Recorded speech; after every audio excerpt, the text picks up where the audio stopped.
Adria, Botschafterin der Republik Chile in Deutschland, Exzellenzen und Vertreter anderer Botschaften hier heute im Saal, meine sehr geehrten Damen und Herren hier im Saal, beziehungsweise wo auch immer Sie diese Veranstaltung anschauen werden, und natürlich sehr geehrte Gäste, die Sie auf den verschiedenen Podien im Nachgang diskutieren und sich austauschen werden.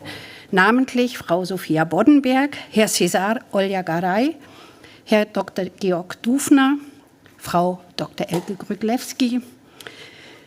Die Abgeordnete Frau Kadematori wird etwas verspätet hier eintreffen, aber wie wir wissen, rechtzeitig zu ihrem Podiumsauftritt. Und natürlich lieber Ronny Blaschke, der das Ganze heute in den 3 Runden zusammenhalten und moderieren wird.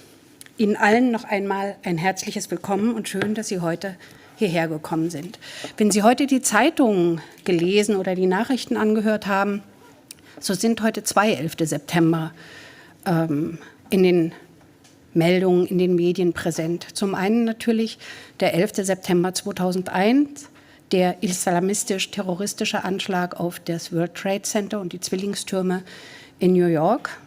Ein Ereignis, das vielen noch weit präsenter in Erinnerung ist als der 11. September 1973, als vor 50 Jahren das chilenische Militär unter Pinochet mit Hilfe der USA gegen die demokratisch gewählte Regierung Allende putschten. Anlässlich dieses Putsches gegen die demokratisch gewählte sozialistische Regierung von Präsident Allende haben heute, wie gesagt, alle großen Tageszeitungen berichtet. Die Bilder vom bombardierten und brennenden Regierungssitz La Moneda in Santiago de Chile, in dem sich Allende bis zuletzt auf seinem Posten gehalten und dann, als die Lage aussichtslos geworden war, selbst erschossen hat, um den Putschisten nicht lebend in die Hände zu fallen, sind um die Welt gegangen. In der Folge des Putsches wurden Zehntausende verhaftet. Die Bilder aus dem chilenischen Nationalstadion gingen um die Welt. Die Erinnerung an den Sänger Victor Jara, dem in eben diesem Stadion erst die Hände zertrümmert und er anschließend ermordet wurde, wurden zu einer Ikone der brutalen Gewalt des Pinochet-Regimes. Der Film Missing mit Walter Matthau und Sissy Spacek ging um die Welt und prangerte die Rolle auch der USA bei diesem Putsch gegen die demokratisch gewählte Regierung an. In Santiago oder Valparaíso erinnern unzählige Graffiti nicht nur an Allende, sondern auch an die tausenden Verschwundenen. Und Sie können dort überall diese Graffiti finden mit den Namen der Verschwundenen, Presente und der Formulierung No olvidamos, wir werden nicht vergessen. Auch eine Wiederholung der letzten Worte Allendes an die chilenische Bevölkerung, Siempre estaré con ustedes, ich werde immer mit euch sein. 3000 Menschen wurden ermordet. Bis heute gibt es Unterlagen und Rehabilitierungen zu 40.000 Opfern der brutalen Gewalt und 1100 Menschen sind noch immer verschwunden. 1989 setzte ein Referendum in Chile der Regierung oder der Macht von Augusto Pinochet ein Ende. Und gleichzeitig setzte Patricio Aylwin, der sozusagen erste nach Pinochet-Präsident, bereits Mitte 1990 eine der ersten Enquete- bzw. Wahrheitskommissionen ein, mit denen das Schicksal der Verschwundenen und Ermordeten, aber auch der Verhafteten, der Gefolterten, der Repressierten aufgedeckt werden sollte. Und auch wenn eine Strafverfolgung der Täter und Verantwortlichen damals nicht möglich war, sollte immerhin die Wahrheit ans Licht kommen. Und dieser Wahrheit und vor allem den Opfern der Diktatur ist heute in Santiago de Chile das Museo de la Memoria gewidmet, in dem die Opfer ein Gesicht bekommen. Bis heute ist Chile tief gespalten. Und es gibt auf der einen Seite sowohl eine Romantisierung Allendes und seiner Regierung, als auch dessen Verleugnung und Verunglimpfung. Und es gibt auf der anderen Seite auch eine Heroisierung des Pinochet-Regimes. Frankfurt-Oder hat eine, Ludwigsfelde, Neubrandenburg und natürlich Berlin. Wovon ich rede, sind Salvador Allende-Straßen. Im Westen unseres Landes habe ich ehrlich gesagt keine einzige Straße dieses Namens gefunden. Aber vielleicht habe ich auch nicht richtig geschaut.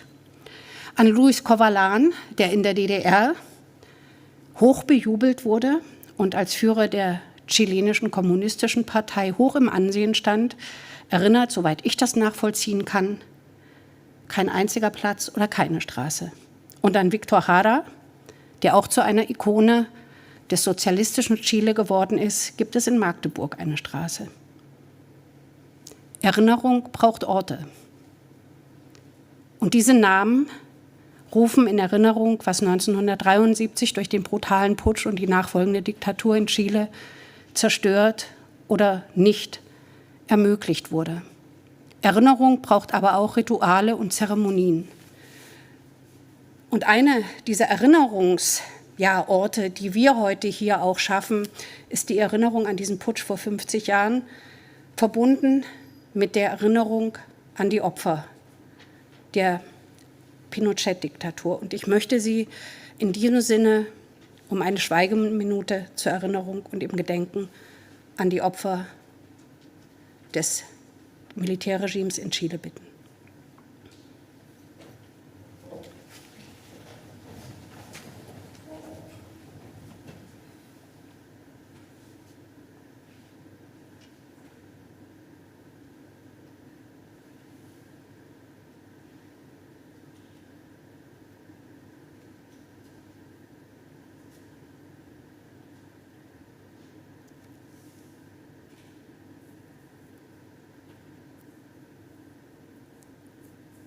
Ich danke Ihnen.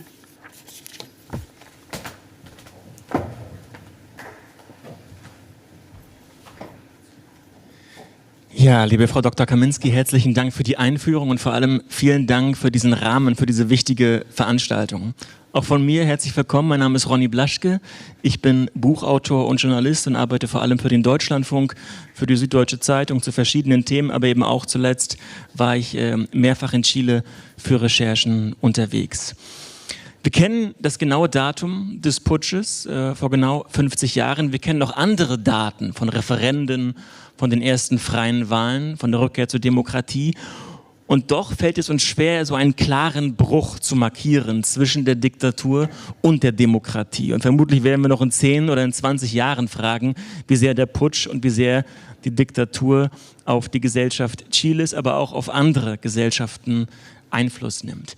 Iris Bauer von der Bundesstiftung Aufarbeitung hat uns eine gelungene Struktur für den Abend auf den Weg gegeben, nämlich in 3 Gesprächsrunden hier oben auf der Bühne. An Stehtischen wollen wir uns unterschiedlichen Themen widmen. Gleich in der ersten Runde geht es um soziale Gerechtigkeit und Menschenrechte. In der zweiten, vielleicht interessiert Sie das besonders, geht es um das Verhältnis Chiles zu den ja beiden deutschen Staaten. Und in der dritten wollen wir dann mal schauen, wie es eigentlich um die Erinnerungsarbeit und die Aufarbeitung genau steht. Fangen wir an mit der ersten Runde, soziale Gerechtigkeit und Menschenrecht. Und da möchte ich Ihnen die 3 Gäste vorstellen. Unser erster Gast, der hat sich schon vor Jahrzehnten einen Namen als chilenischer Künstler gemacht mit großen Wandmalereien in Santiago in der Graffiti-Bewegung Ramona para Brigade. Und er ist dann, wie viele andere, während des Putsches inhaftiert gewesen und später über Frankreich ins Exil in die DDR. Wir freuen uns sehr, dass er bei uns ist und sagen vielen Dank an César Oyagaray.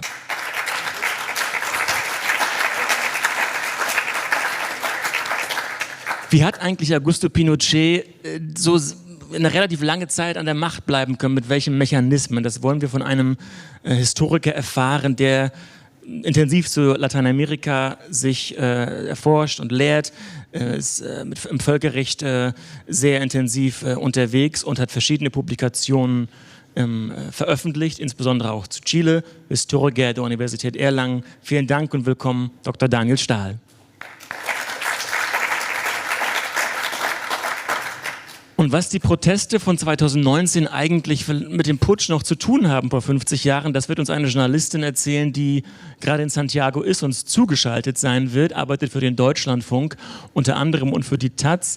Und sie kann uns erzählen, wie es aktuell um die soziale Gerechtigkeit und die Menschenrechte in Chile steht. Willkommen, Sophia Boddenberg. Hallo.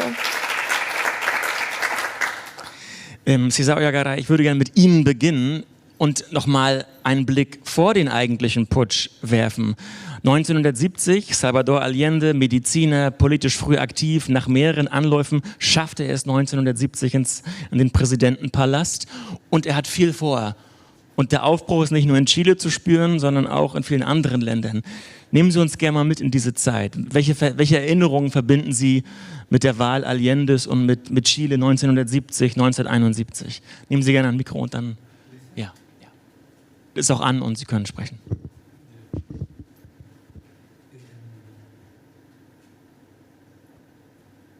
Naja, ich gehörte zu der linken Bewegung, Jugendlichen und Wir sind näher an den Mund. näher? Okay. Und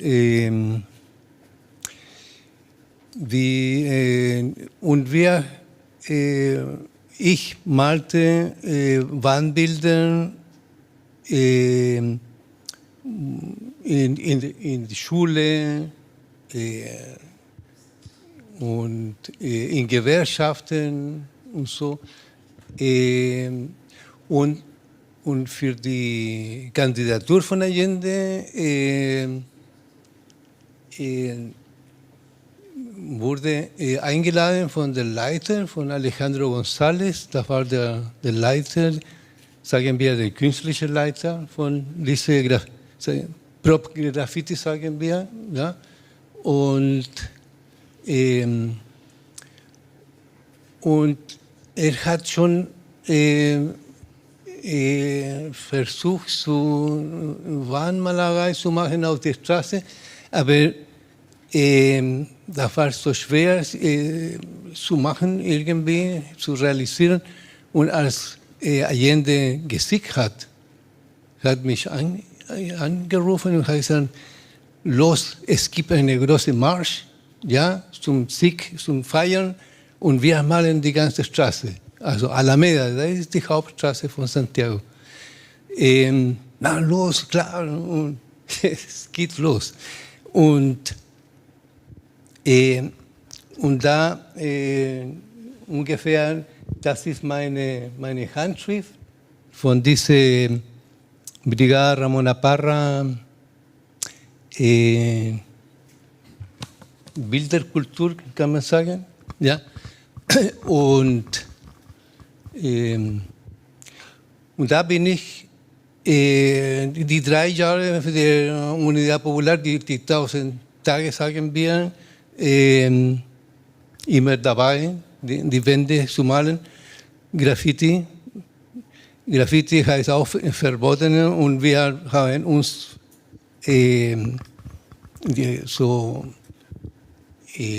Wände, die provisorische Wände haben wir gemalt, keine private Haus. Und 3 Jahre lang haben wir Motiven zu Programm der Unidad Popular, die 40 Maßnahmen, ja, die auf dem Programm stehen, und auch wichtige Themen von damals, so wie Solidarität mit Vietnam, ja, und Angela Davis oder irgendwie, okay.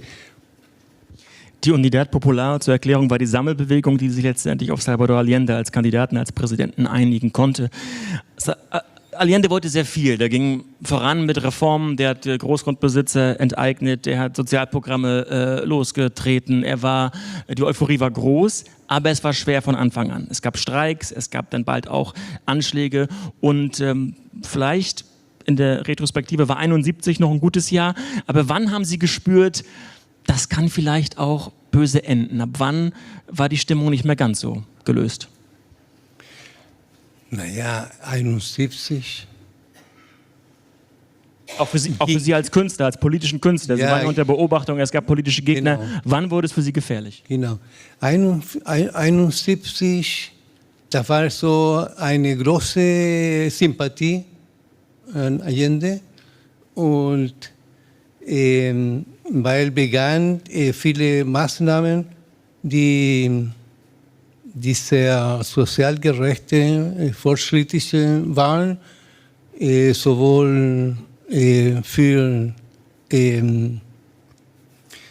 Medizin, für Studium, Ernährung, gratis Ernährung für die Schüler und gegen Korruption, mehrere Maßnahmen und so weiter.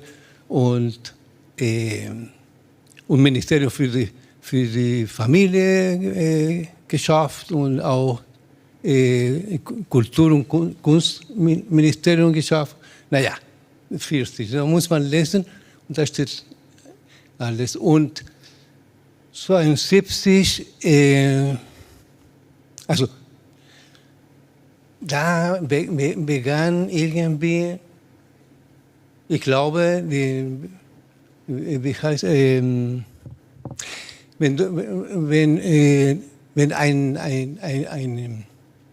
eine Unternehmung statt zu verkaufen, bewahrt alles in Lager. Wie heißt das? Und statt zu verkaufen, versteckt. Und es gibt nicht zu kaufen. Ja. Wie heißt das? Ja, ja. Hamstern, ja, Horten, es gab Ja, Rationierung, okay. ja. Und da ging langsam und sehr krass. Ja, die Leute sollten Schlangen stehen und Schwarzmarkt und so. Und da ging ein Chaos. Und dann kam ein Streit von LKW, ja, Transport-LKW, geleitet von den Eigentümern, von den Empresarios der Camiones. Und die wurden von USA jeder Chauffeur und Eigentümer täglich bezahlt. Und dieser Streik dauert mehr als einen Monat, ja, und wirklich in Chaos gebracht. Und dann gab es eine Wahl von Deputierten und Senatoren, Parlamentariern irgendwie, wo Allende hat irgendwie, ich weiß nicht genau den Prozent, aber die Hälfte der Bevölkerung. Und Allende ist mit, ich glaube, 33% an die Macht gekommen. Und dank die Christdemokraten, da die politisch im Zentrum war, das Parlament hat Allende als Präsident bestimmt, ja. Aber alleine die Unidad Popular hat, ich glaube, 50%, 51 oder 49. So. Okay. Und trotzdem alle diese Chaos und diese künstliche Chaos, ja, gebaut von USA und die Rechte. Lassen Sie uns, ja. Thema USA, man glaubt, 50 Jahre ist es her, aber ausgeforscht ist der Putsch noch lange, nicht? Daniel Stahl, Sie sind an der Universität in Erlangen.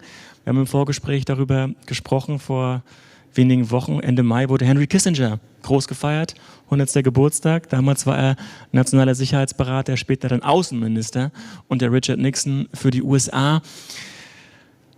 Der Einfluss der USA, viel wird darüber gesprochen, aber jetzt gibt es nochmal neue Erkenntnisse. Können Sie uns das kurz mal zusammenfassen, wie wichtig der bei diesem Putsch war?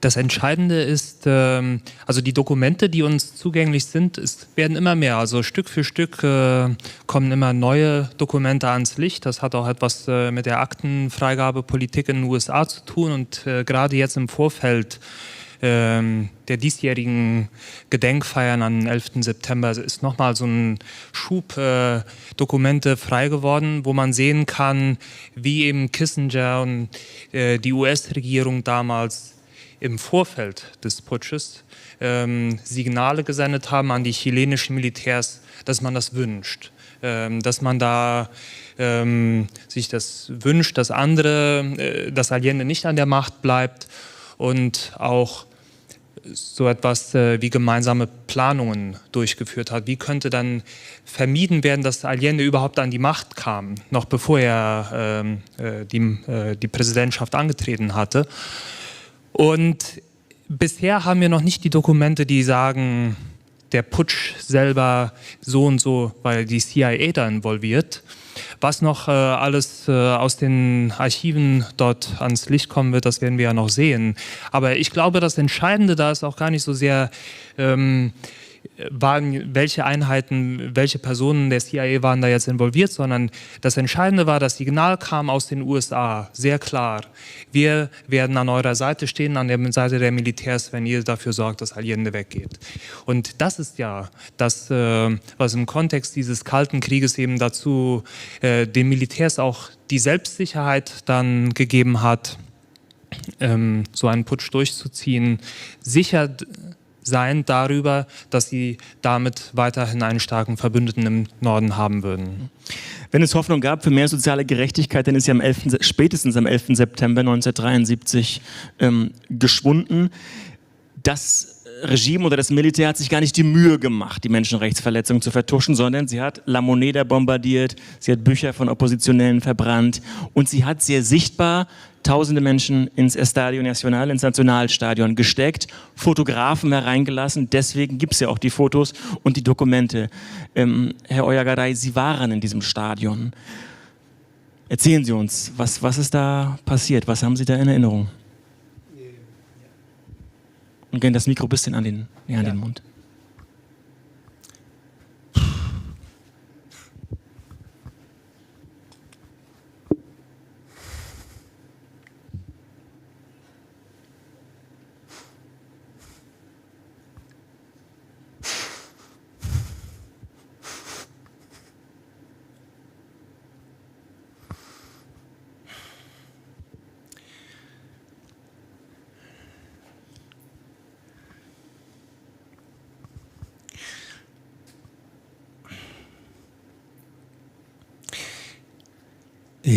Für mich waren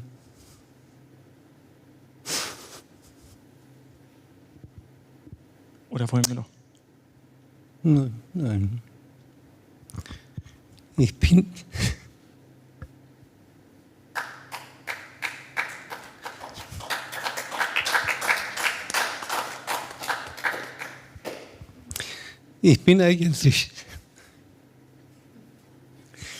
eigentlich ein glücklicher Mensch.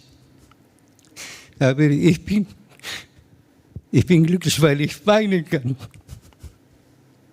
Und ich habe viel geweint.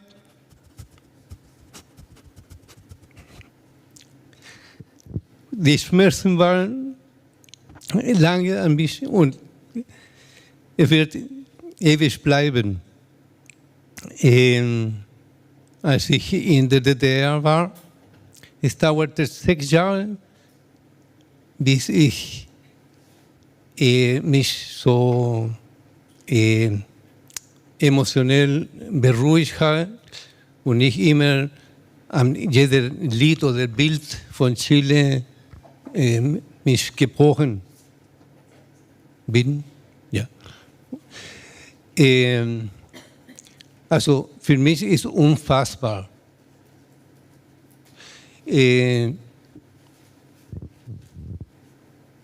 Ich habe vorher habe ich Filme von Zweiten Weltkrieg, von Nationalsozialismus, von und Spanischen Krieg und so und die Grausamkeit und von Zweiten Weltkrieg auch. Ich habe nie gedacht, dass es zu uns kommt. Und ich frage mich heute, wie kann Leute geben, die bereit zu anderen zu quälen und töten und vernichten und nach der Vernichtung die Cobardía und die Feigheit zu verleugnen.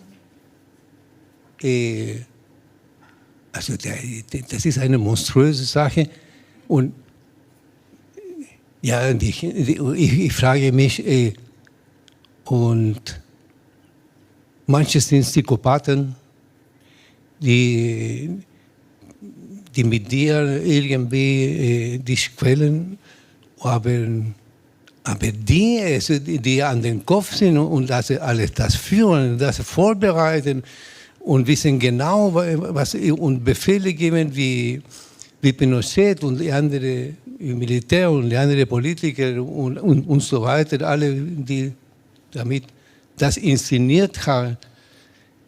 Was haben sie im Kopf? Klar, ich weiß, es gibt riesige, große Interesse, ja, von Macht, Geld und ja, ich verstehe nicht in diese Hegemonie von Ideen und wenn jemand anderes denkt, es soll irgendwie verschwinden, ja, das fasse ich nicht an. Herr Stahl, wie hat Augusto Pinochet und sein Regime einen Apparat aufgebaut, um diese Macht zu bewahren? Und wir müssen auch über die Vernetzung von sozialer Ungleichheit und dem Wirtschaftssystem sprechen. Die sogenannten Chicago Boys, der sogenannte Neoliberalismus. Wie hat diese wirtschaftliche Verknüpfung, die Rücknahme von allen Reformen, können Sie etwas zu dieser Entwicklung wirtschaftlich und natürlich dann auch die Auswirkungen auf die soziale Gerechtigkeit, Ungerechtigkeit, besser gesagt? Genau, das war ja ein Thema, das Allende überhaupt erstmal an die Macht gebracht hatte. Die soziale Ungerechtigkeit und Überlegungen, wie man das sozialer gestalten kann. Und da gab es auch breiten Rückhalt in der Bevölkerung für Maßnahmen, die auf Umverteilung zielten. Zum Beispiel die Verstaatlichung oder Sozialisierung auch von Land. Das war nicht nur etwas, was die linken Parteien vorantrieben, da waren auch die Christdemokraten dabei, weil es gab da auch Überlegungen, ja, da ist so viel Land in privater Hand, wenn wir das dort lassen, dann wird es nicht wirklich wirtschaftlich genutzt und je mehr Menschen daran partizipieren können, desto besser.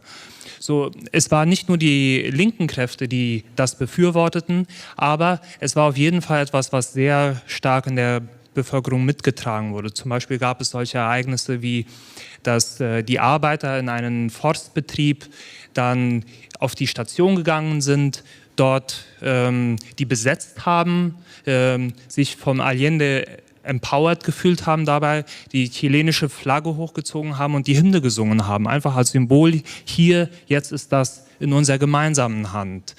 Das war das, was Allende wollte. Und jetzt kam Pinochet und hat das mit einer ganz anderen wirtschaftspolitischen Idee. Er wollte eben stärker die Ökonomie auf Privatwirtschaft aufbauen, war sehr stark beraten eben von den Chicago Boys, die Sie gerade erwähnt haben, die eine sehr stark liberal wirtschaftliche, auf Deregulierung setzende Wirtschaftspolitik vertreten haben.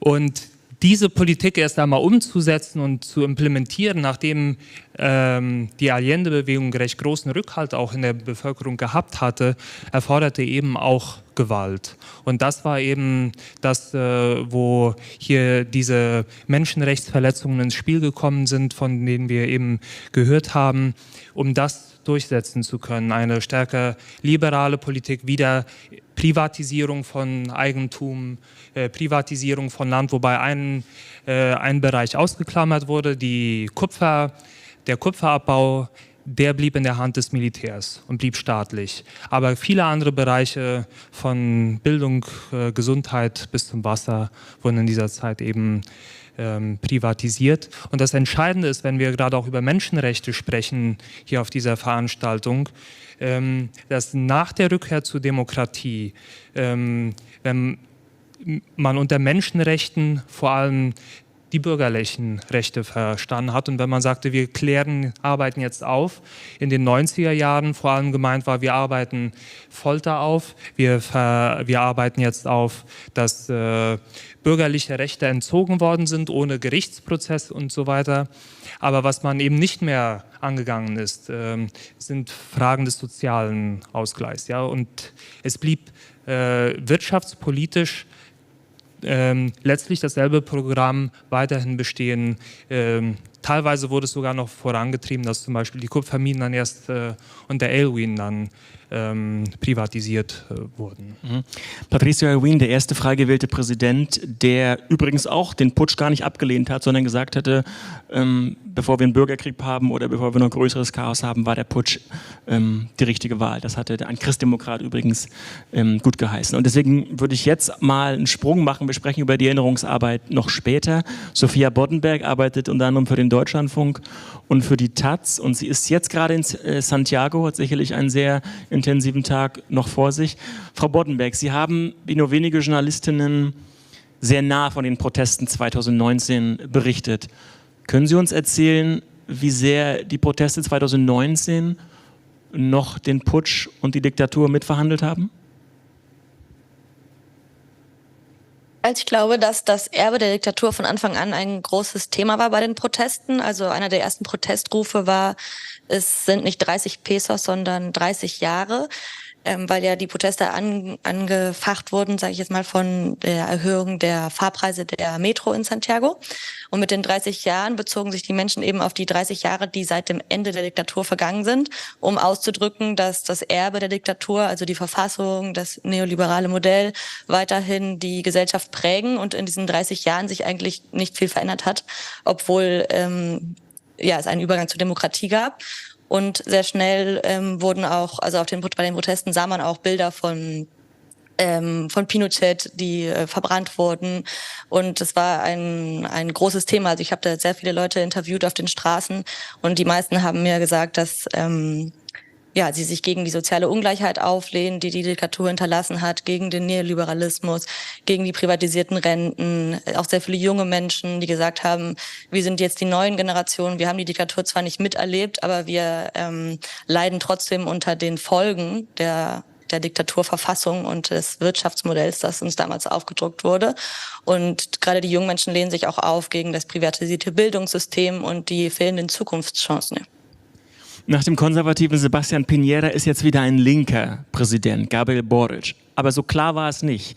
Wir hatten einen Nachfahren eines Nationalsozialisten, nämlich José Antonio Cast. Der hat es in die Stichwahl geschafft. Wie politisch ist Chile polarisiert? Ich habe eine Umfrage jetzt gelesen, dass 36% der Bevölkerung den Putsch immer noch gutheißen. Wie nehmen Sie das in Santiago wahr? Also ich glaube, dass es verschiedene Faktoren gibt, die dazu führen, dass nicht alle Menschen die Diktaturverbrechen klar verurteilen. Einerseits wird es eben von Politikerinnen der Rechten so vorgelebt und selbst in Fernsehgesprächsrunden, bei Pressekonferenzen sagen rechte PolitikerInnen einfach ganz deutlich, sie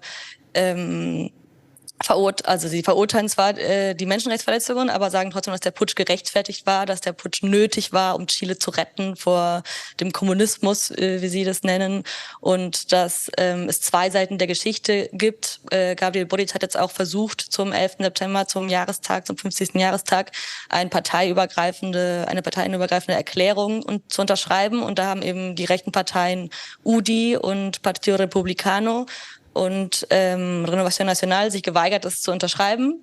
Und ein Senator von einer rechten Partei hat ganz offen gesagt, wir wollen nicht, dass eine einzige Wahrheit in Chile installiert wird. Und das hinterfragt halt immer die Tatsachen, die es ja gibt. Also es gab ja Menschenrechtsverletzungen, es wurde eine demokratische Regierung gegen eine demokratische Regierung geputscht und die rechten PolitikerInnen stellen das immer wieder in Frage. Und das führt eben dazu, dass die Menschen in der Bevölkerung sich dann vielleicht auch fragen, ach ja, vielleicht war es ja doch alles nicht so schlimm.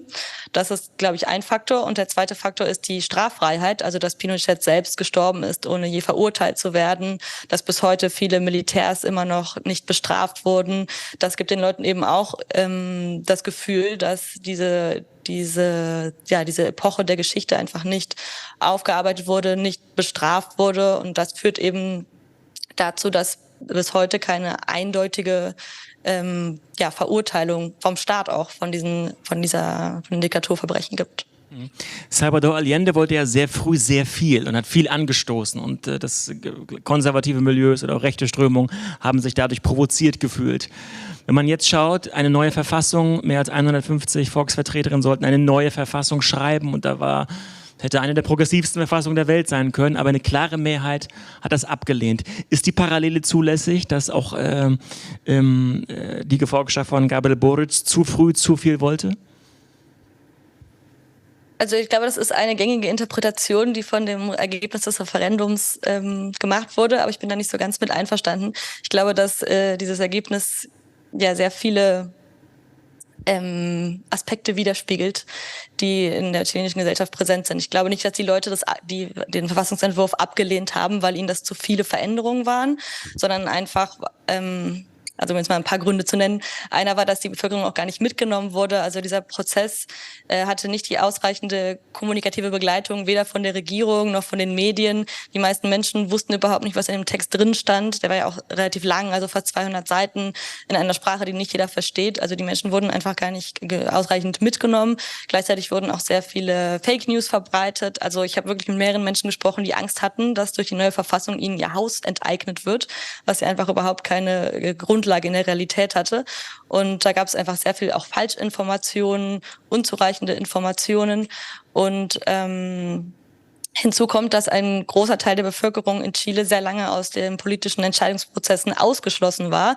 Und es war jetzt das erste Mal, dass eine Versammlung, eine demokratisch gewählte Institution eine Verfassung ausarbeiten sollte, wo Menschen präsent waren, die normalerweise nie in politischen Positionen präsent sind, die eben nicht aus den elitären Familien kommen.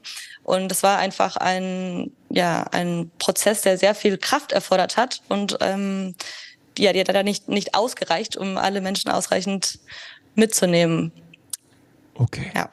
Wir wollen am Ende einer jeden Runde auch Sie zu Wort kommen lassen. Ihre Fragen, Ihre Erinnerungen vielleicht, Ihre Meinung. Wer möchte sich äußern? Wir haben ein Mikrofon und am Ende wird es noch eine größere Runde geben, aber wenn Sie jetzt schon was loswerden möchten, dann nur zu. Bitte, vielleicht stellen Sie sich kurz vor und dann... Ja, guten Tag, mein Name ist Lars Anwander. Ich bin Sohn eines Chilenen, der mehr links war und der auch gelitten hat unter, sagen wir, Folter oder Angst vor Folter vor allem. Es geht mir darum, man kann über ökonomische Modelle diskutieren, es wurde ja auch diskutiert, es gibt in der ganzen Welt verschiedene, aber ich glaube, das echt Berührende in diesem Fall ist halt die Verletzung der Menschenrechte und dass ein Putsch rechtfertigt wird noch heute oder wenigstens gut gehalten, wegen ökonomischen Gründen und eigentlich ist die Wirtschaft ja da, um den Menschen zu helfen, aber wenn eine Wirtschaft Menschenrechte zerstört oder wenn Demokratie in Frage gestellt wird, geht es eigentlich für die meisten von uns zu weit und ziemlich klar und dass heute die Rechte in Chile das nicht unterschreiben kann und auch das, ich weiß nicht, wie viele heute in der Welt, wie viele Leader, so wie heute, sagen wir, von vielen Putin als negative Figur. Warum wurde Pinochet nicht klarer als negative Figur? Vielleicht auch von Amerika. Warum gibt es nicht mehr Aufarbeitung auch vom Westen, damit unsere Werte konkret sind? Weil im Endeffekt haben wir damit Glaubwürdigkeit verloren in Lateinamerika und in vielen Ländern, glaube ich, dass indirekt viele Parteien bei uns das akzeptiert haben, was voll gegen unsere Demokratiewerte und Menschenrechte geht. Aber ich verstehe nicht ganz, ob man das bewerten kann, warum nicht mehr Leute proaktiv außerhalb des... Ja. Thema Aufarbeitung haben wir in der dritten Runde oder möchte noch? Ansonsten, ja, Thema Aufarbeitung ist dritte Runde. Oder möchte Herr Stahl was dazu? Also man könnte zeitgenössisch das nochmal sagen, warum in den 70er, 80er Jahren das trotz dessen, was man eigentlich wusste, doch... lange Zeit zum Beispiel in der Bundesrepublik auch die Kritik an dem Pinochet-Regime ja verhalten bis überhaupt nicht vorhanden war. Und das hat, glaube ich, auch sehr viel damit zu tun, mit der Vorstellung davon, die in diesen Jahren noch dominant war, wie kommen Gesellschaften eigentlich zu Fortschritt, Desarrollo. Das war so das leitende Konzept. Entwicklungspolitik ist der andere Begriff dafür gewesen. Und eine sehr weit verbreitete, auch in der Wissenschaft, sehr weit verbreitete Vorstellung war, solange eine Gesellschaft noch eine sich entwickelnde Gesellschaft ist, muss man unter Umständen auf demokratische Prozesse verzichten, damit der Fortschritt vorangeht. Und das war an vielen ökonomischen Instituten wurde das noch so unterrichtet. Und genau diesen Diskurs hat Pinochet bedient. Also hat gesagt, wir schützen die Demokratie letztlich, indem wir eben dafür sorgen, dass Menschen wie Allende keine Entscheidungsgewalt mehr haben. Und diese Hinwendung zu Menschenrechten, die kam ja in den 70er Jahren erst allmählich, wurde das zu etwas, was breiter in der Gesellschaft Rückhalt hatte. Amnesty International war Anfang der 70er Jahre noch eine ganz kleine, unbedeutende Organisation, während sie Ende der 70er Jahre eine Massenorganisation wurde. Das ist genau in diesem Zeitraum passiert und die Entwicklungen in Chile waren da ein ganz wichtiger Katalysator ja auch, um überhaupt erstmal diese Menschenrechtsbewegung in Schwung zu bringen. Wir machen vielleicht noch eine Frage, halten Sie sich bitte kurz, denn es geht dann direkt weiter mit dem chilenisch-deutsch-deutschen Verhältnis. War Chile nicht an sich damals ein Spielball der Weltpolitik? Ging es nicht darum, im Kalten Krieg Ost-West, also USA, Kapitalismus, Russland, Kommunisten Sorge, und war Pinochet nicht endlich eine Marionette von der USA? Also ging es da nicht um USA-Interessen? Stimmt das? Frage an Historiker, stimmt das? Ich habe gehört, dass Nixon, der war ja damals Präsident und Kissinger war, glaube ich, sein Sicherheitsberater. Und Nixon hat die Entwicklung in Chile unter dem kapitalistischen Gesichtspunkt als problematisch angesehen, war aber der Meinung, dass man das schon irgendwie hinkriegt, indem man da finanzielle Einfluss nimmt. Und Kissinger soll ihn praktisch ja mehr oder minder aufgehetzt haben, um dann eben ganz konkret Zahlung an die Rechte zu leisten, an das Militär, um dann das Ziel zu erreichen, dass Chaos geschaffen werden soll, um dadurch dann das sozialistische Regime unter Allende zu... Der Punkt Kissinger, USA, danke. Ist das aus Ihrer Kenntnis heraus, entspricht das den Tatsachen? Ja, genau. Also dafür sind jetzt ja auch einige Dokumente an die Öffentlichkeit gekommen. Aber was ich doch wichtig finde zu betonen, bei allen Einflussnahmen, die wir beobachten können, ich würde es nicht als Marionette bezeichnen. Wir müssen immer noch, südamerikanische Geschichte ist südamerikanische Geschichte mit Akteuren, selbstständigen Akteuren, die eigenständig handeln, die sich Handlungsspielräume erarbeiten und die Handlungsspielräume erweitert bekommen von Akteuren, die beispielsweise in Europa oder USA sitzen. Aber einfach nur südamerikanische Geschichte zu verstehen als etwas, was eingefädelt wird vom Norden aus, das glaube ich, das würde zu kurz greifen. Herr Oyagada, ich würde gerne die Runde mit Ihnen abschließen, weil Sie verbinden die Vergangenheit mit der Gegenwart. Sie leben jetzt in Dresden und jetzt gehen wir in die zweite Runde, nämlich in das chilenisch-deutsch-deutsche Verhältnis. Sie haben Frau Boddenberg gehört, Sie haben Kontakt, sind in Chile. Wie steht's, Ihre Meinung, wie sieht's aus? Wie steht es in Chile 50 Jahre nach dem Putsch? Also ich brauche viel Zeit dafür, aber ich möchte diese Gelegenheit nutzen.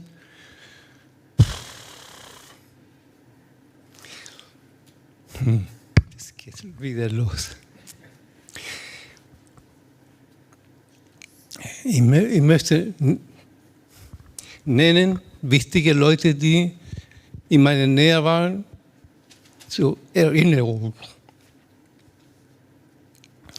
Erstmal der Mann von meiner Tanzlehrerin, Victor Jara. Der zweite ermordet ist El Salvaje, ein Ex-Freund von meiner Schwester, der wurde in der Technischen Universität ermordet. Das war von meinem Architekturstudienkollegen Ignacio González und der Direktor von unserer Architekturschule in der Katholischen Universität Santiago, Leopoldo Benítez. Und mein Musiklehrer in meiner Oberschule, Arturo Barrias. Und die ganze Familie von Canteros, auch von Kommilitonen von der Katholischen Universität Santiago. Okay.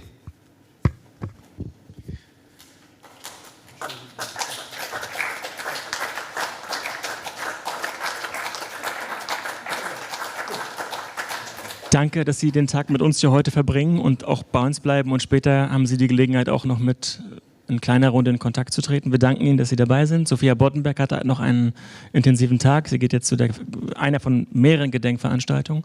Und Daniel Stahl, auch Ihnen vielen Dank für Ihre Expertise. Dankeschön.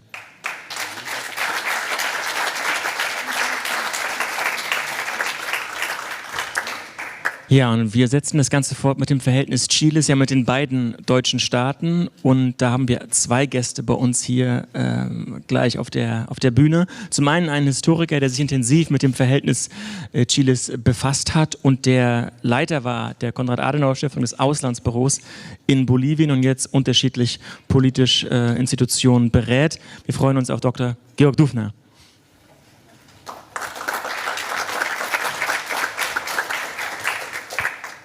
Etwas genereller auch über Erinnerungsarbeit sprechen wir mit der Geschäftsführerin der Stiftung Niedersächsische Gedenkstätten. Da fragen Sie sich vielleicht, Niedersachsen, warum das dann heute?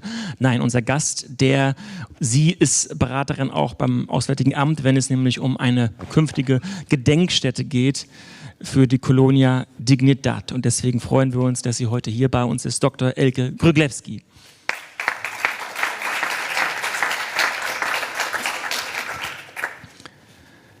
Herr Dufner, lassen Sie uns beginnen mit der DDR und dem Verhältnis zu Chile. Da kann man sich wahrscheinlich leicht denken, das sind ähnliche Denkschulen, da herrscht eine gute Zusammenarbeit.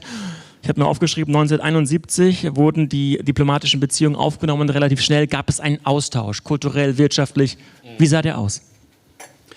Ja, also da muss man vielleicht ein bisschen länger ausgreifen. Die DDR hat ja lange gekämpft um internationale Anerkennung und es gab 1955 die Hallstein-Doktrin und die DDR kämpfte eben quasi weltweit gegen diesen Anspruch der Bundesrepublik an, alleiniger Vertreter der deutschen Nation, der beiden Deutschlands zu sein, als der demokratische Teil.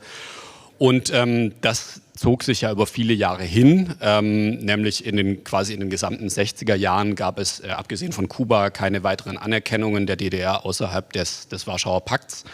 Und dementsprechend versuchte man das auch in Chile und es gab relativ früh Kontakte, einen Besuch von Herrn Corvalán, der schon erwähnt wurde, des Führers der chilenischen KP, der bei Herrn Ulbricht vorstellig wurde.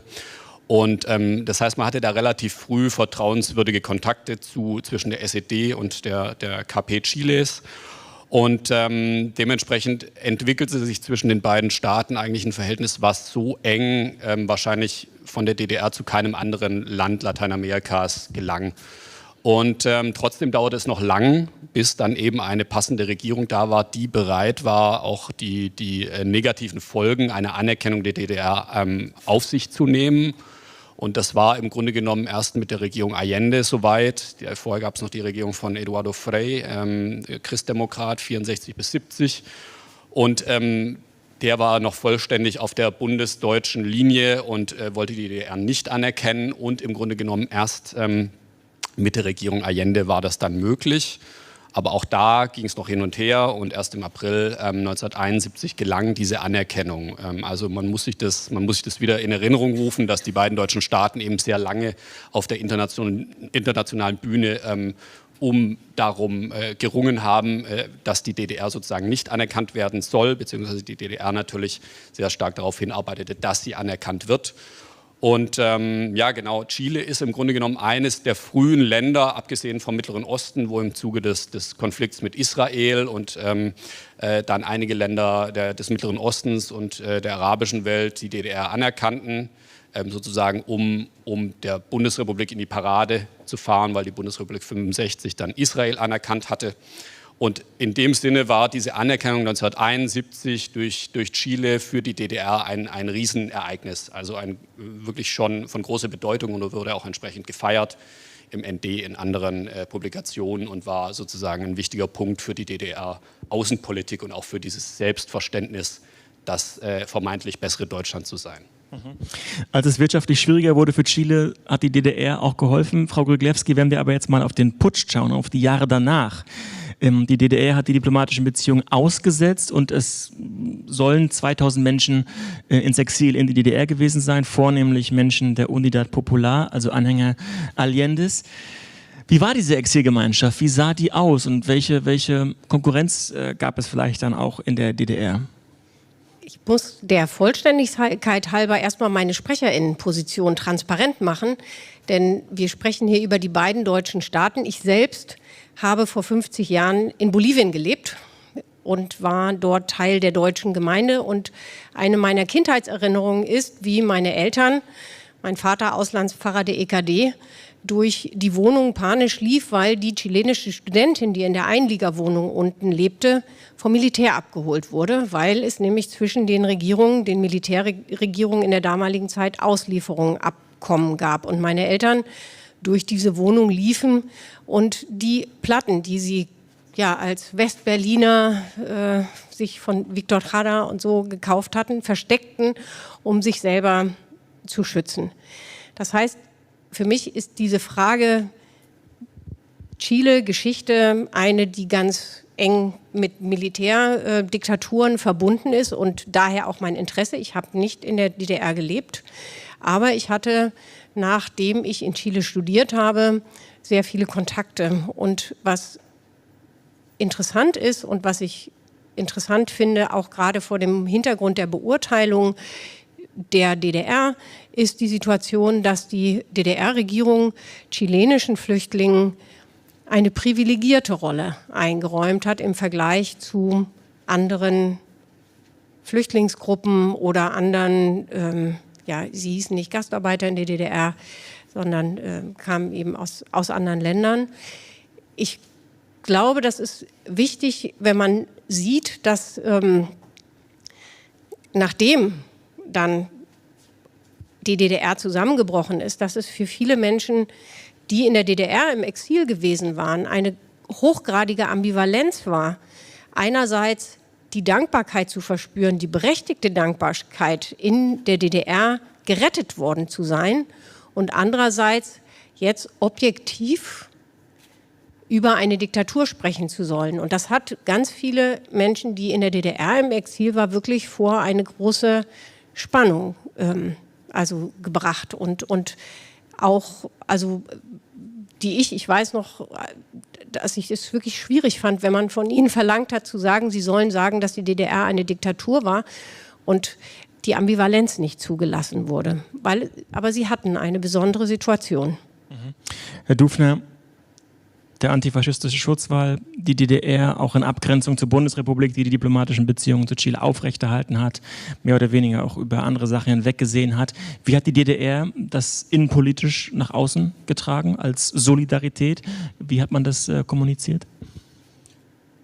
Ja, also die DDR hatte lange Zeit die Sichtweise der KP Chiles, muss man sagen. Also die Informationen kamen von der KP Chile. Da kam auch die Beurteilung zum Beispiel von Herrn Allende und die waren bei weitem nicht positiv. Also da wurden sehr harte Worte gebraucht, wie denn Herr Allende einzuschätzen sei, dass der wankelmütig sei und charakterlich ungeeignet und was auch immer. Und im Grunde genommen hat sich das dann erst mit Beginn der Regierung Allende geändert. Also es hieß noch lange Zeit von Herrn Axen aus dem Politbüro, der hier sicherlich bekannt ist, dass Allende zum Beispiel der schlechteste Kandidat der Linken sei in diesen Wahlen und eigentlich der schlechteste Mann, um die UP zu leiten, die Unidad Popular zu leiten. Und es änderte sich dann erst, als die Unidad Popular die Wahlen gewonnen hatte, knapp mit 36%. Und dann begann man zu verstehen, sowohl in der Kommunistischen Partei Chiles und dann spiegelgleich in der SED, was da für ein Potenzial drin steckt, wenn sozusagen Allende als demokratisch gewählter Sozialist, was ja sehr einzigartig war, wenn er Erfolg hat. Und dementsprechend hat man das dann unterstützt, anfangs eher noch auf der technischen Ebene und auf der finanziellen Ebene und dann mit der Zeit trat eben auch diese Chile-Solidaritätsbewegung hervor, insbesondere dann in den Jahren, wo es dann wirtschaftlich sehr schwierig wurde. Spätestens 1972 gab es dann die sogenannten Chile-Solidaritätssendungen und dann sammelte man auch in den Betrieben der DDR und in verschiedenen Bereichen. Und das war natürlich für die SED auch fantastisch in der Hinsicht, weil man sich da auf der richtigen Seite der Geschichte fühlen konnte und dann auch bei vielen Menschen, die der SED ablehnend gegenüberstanden, gab es dann doch so ein positives Gefühl, an dieser Chile-Solidarität teilzunehmen. Na, und das ist insofern natürlich für die SED auch eine ganz große, eine große mediale und propagandistische Chance gewesen und das hat man erkannt. Und es wurde ja vorhin schon erwähnt, von Luis Corvalán haben wir keinen Erinnerungsort, von Herrn Allende schon. Und das ist insofern ein bisschen sonderbar, weil eben, wie gesagt, intern das Verhältnis zur KP, die wirklich eine linientreue Moskauer Partei war, ganz anders war als zu der Sozialistischen Partei von Herrn Allende zum Beispiel und dementsprechend ganz interessant. Und daraus entwickelte sich dann aber nichtsdestotrotz diese große Chile-Solidaritätsbewegung, die eben sehr viele Leute mitnahm, die eigentlich sonst eher distanziert gegenüber dem SED-Regime dastanden. Und wenn wir dann auf die Militärjunta schauen und auf einen Aspekt, der, wie ich finde, nicht so eine große Aufmerksamkeit genossen hat bisher. Wir schauen zum Beispiel bei den NS-Kriegsverbrechern, die geflohen sind, nach Lateinamerika, vor allem nach Argentinien, Adolf Eichmann. Wie ist das mit Chile? Ist das ein Thema, was in der Wissenschaft etabliert ist oder könnten wir durchaus mehr darüber diskutieren? Also ich habe gerade schon besprochen, Herr Dr. Stahl weiß da sicherlich noch weitaus mehr als ich dazu, aber es ist bekannt, dass natürlich Altnazis, sage ich mal jetzt so pauschal, nach Chile auch gingen, wesentlich mehr nach Argentinien, weil es dort konkrete Programme zur Aufnahme, insbesondere von Menschen, die auch technische Expertise hatten, gab. Und es gibt da unterschiedliche Zahlen dazu, die sind aber alle schwierig. Meine Information ist, dass es schon mehrere hundert waren, aber dass im Grunde genommen nur um die 60, sage ich mal, wirklich strafrechtlich belangbare Personen da seien. Da gibt es aber sicherlich auch, das ist, glaube ich, da ist die Quellenlage, glaube ich, wirklich schwierig in der Hinsicht, dass man das sagen kann. Aber definitiv waren die ABC-Staaten, also Argentinien, Brasilien, Chile, da Destinationen für Personen, die über die berühmte Rattenlinie da sich hinbewegten. Genau. Sie haben mit dem Mikrofon gezuckt. Ich habe mit dem Mikrofon gezuckt, weil der BND seine Akten zum Glück seit einem Jahr freigegeben hat und man deswegen ganz viel weiß. Also im Grunde genommen Dinge weiß, die man schon lange vermutete. Und eine Person, die für Chile besonders interessant ist, ist Walter Rauff. Walter Rauff, der Erfinder der Gaswagen, mit denen die jüdische Bevölkerung in der Sowjetunion ermordet wurde, der war in Chile im Exil. Und es gab 1984 Auslieferungsanträge, und zwar von Frankreich, der Bundesrepublik und noch einem dritten Land, was mir jetzt gerade nicht einfällt. Und er ist nicht ausgeliefert worden von der Pinochet-Regierung und ist dann verstorben. Und er ist genauso interessant. Interessant ist ein ganz schräger Begriff in diesem Zusammenhang, aber seine Beziehung zu der deutschen Community im Süden, die eine doch sehr konservative Gemeinschaft war, die sind schon nachgewiesen. Und das, was ich vorhin gesagt habe, also ich glaube, beim ersten Panel wurde vor allen Dingen über die USA gesprochen. Ich halte es für grundsätzlich sehr wichtig, gar nicht, um den Menschen ein schlechtes Gefühl zu machen. Aber wir sagen alle, wir wollen uns mit dieser Geschichte auseinandersetzen, um etwas daraus zu lernen. Das heißt, wir müssen auch selbstkritisch auf die Geschichte gucken. Und das heißt, wenn wir über die USA sprechen, dann können wir Deutschland nicht rauslassen.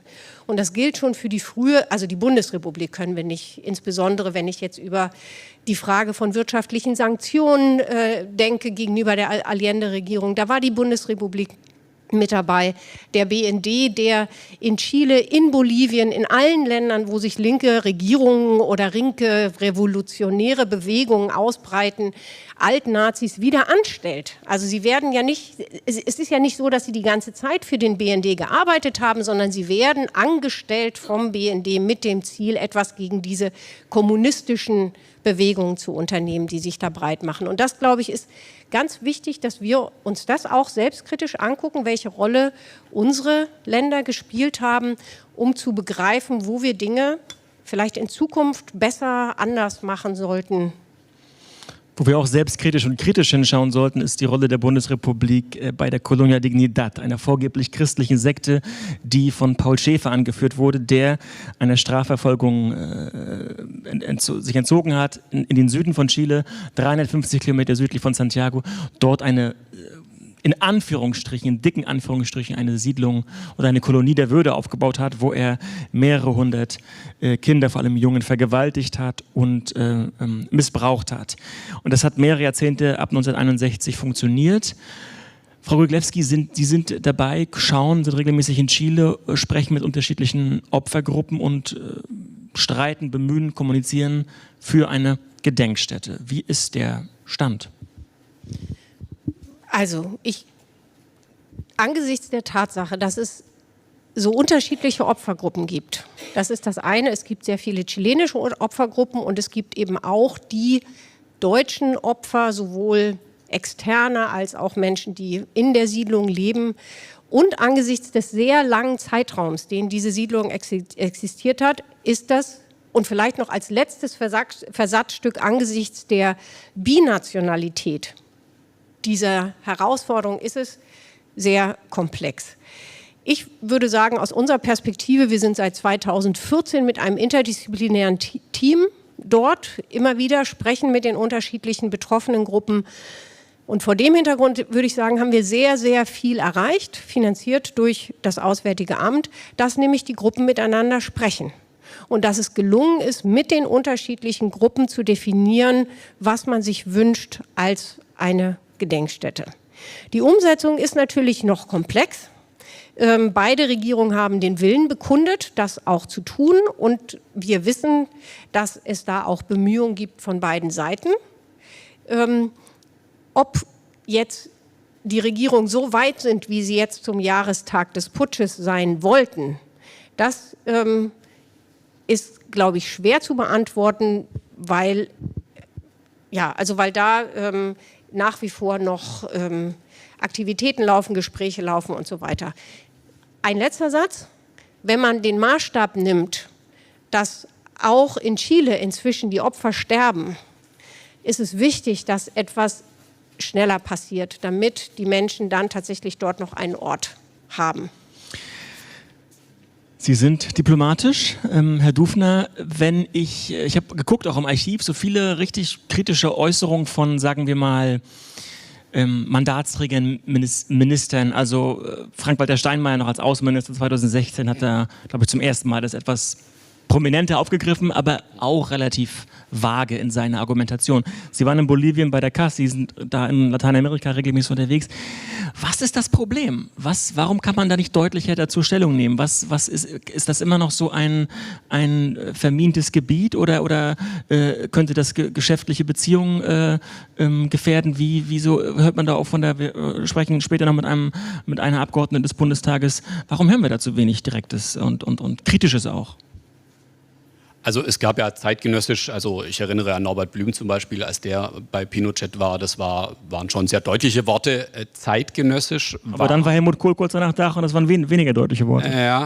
Ja, aber Helmut Kohl war zum Beispiel bei Aylwin, das war ein ziemlich deutliches Zeichen und der hatte ja sozusagen dann auch den Konflikt mit Strauß und da, wo ich drauf raus möchte, Chile war oftmals so eine Art Projektionsfläche, so ein Symbol. Ne? Also da wurde teilweise schon von Rechtslastigen wurde dann teilweise eben Pinochet nicht angefasst, aber ich würde sagen, heutzutage ist das Bild von Pinochet im Ausland sehr eindeutig negativ. Ja, aber wir sprechen über die Columna Dignidad, ja, und die deutsche Verantwortung. Ja, genau. Also wie gesagt, Norbert Blüm hat es damals ja sehr deutlich zur Sprache gebracht und man muss aber sagen, dass auch der Umgang des Auswärtigen Amtes natürlich und auch die Rede Steinmeiers im Grunde genommen sehr betulich und sehr lapidar im Grunde genommen auch ist.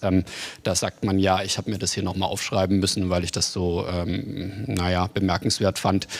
Im Spannungsfeld zwischen dem Interesse an guten Beziehungen zum Gastland und dem Interesse an der Wahrung von Menschenrechten ging dem Amt und der Botschaft offenbar die Orientierung verloren. Also da muss man sich schon fragen, was ist da passiert, weil es gab ja die Hinweise und für mich ist da die zentrale Frage eher, wie geht man mit Informationen um, weil das war ja bekannt, was dort passiert. Es gab regelmäßig Personen, die sich aus der Columna Dignidad ja an die Botschaft wandten Und dementsprechend war das alles nichts Okkultes, was dort geschah.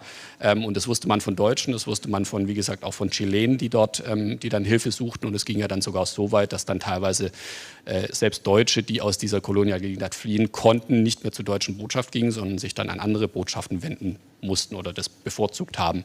Und insofern ist es natürlich sehr lapidar. Das ist vielleicht, ja, da müsste man jetzt drüber spekulieren, welche Strukturen innerhalb des AA vielleicht auch dann dazu beitragen, dass dann auch solche Botschafter benannt wurden, die überhaupt keine Sensibilität für das Thema gezeigt haben.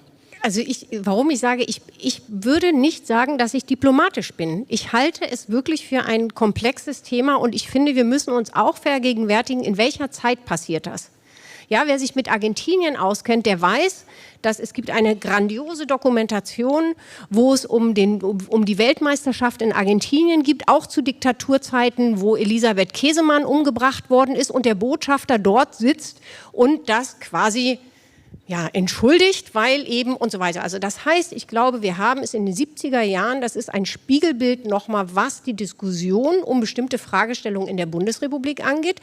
Herr, Sie haben das vorhin gesagt, also es gibt da eine massive Veränderung Anfang der 70er Jahre, Ende der 70er Jahre, das setzt sich fort in den 80er Jahren und trotzdem ist es eine vollkommen andere Situation, als wir sie heute haben. Und warum ich ein Problem damit habe, monokausale, ja, also zu sagen, das ist nur das Auswärtige Amt oder es ist nur die chilenische Regierung. Ja, wir hatten wechselnde Regierungen. Es gibt jetzt die erste Regierung, die dezidiert sich hingestellt hat und gesagt hat, wir werden was machen. Das war davor nicht so. Ja, gleichzeitig haben wir immer wieder wechselnde, seit 2014 weiß ich nicht, mit wie vielen Menschen ich gearbeitet habe, weil alle 3 Jahre die Abteilung neu besetzt war. Sowas macht das Thema nicht einfacher, weil alle sich neu einarbeiten müssen. Aber es ist eben auch nicht so, dass man nicht sagen kann, jetzt in Vorbereitung unserer Reise nach Chile beispielsweise, ist das Auswärtige Amt sehr unterstützend und die Siedler sind die irgendwie mir die Schwierigkeiten machen. Also deswegen sage ich, es ist irgendwie nicht so, dass man sagen kann, die einen machen alles toll und die anderen machen alles nicht toll, sondern ich glaube, es liegt in der Komplexität des Themas, es liegt in diesem wirklich großen binationalen, quer über den Atlantik durchgeführten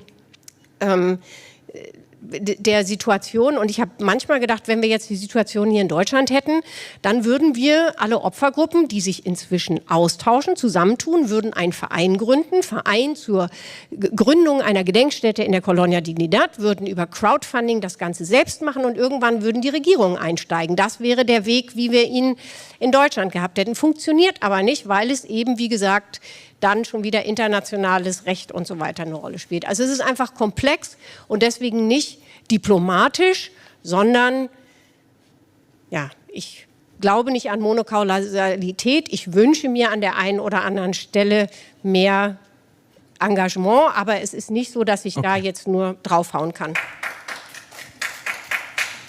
Haben Sie Fragen dazu? Bitte.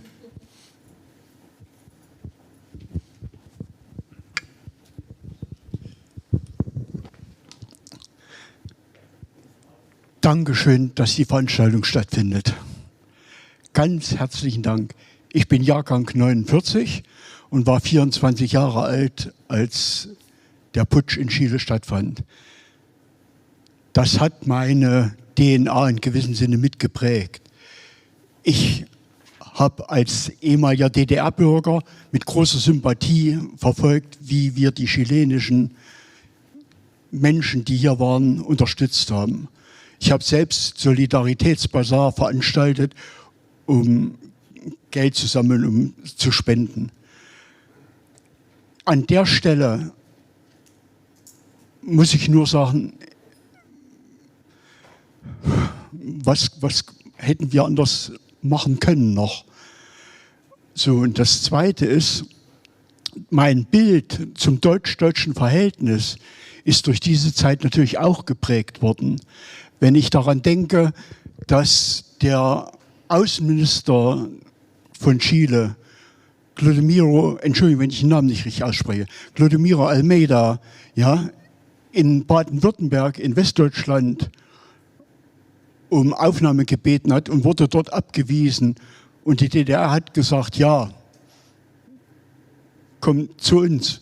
Oder wenn der Generalsekretär der Sozialistischen Partei in Chile ausgeschleust wurde, zusammen DDR und bundesdeutsche Botschaft, das hat auch gegeben, ja, dann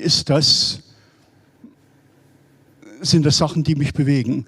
Ich würde sagen, man könnte, wenn man mit der Sache offensiver umgeht, auch nochmal die Rolle beleuchten, die zum Beispiel bei der Erarbeitung der Verfassung von 1980 durch Herrn Blumenwitz unterstützt, von der Konrad-Adenauer-Stiftung, wenn ich das richtig im Kopf habe.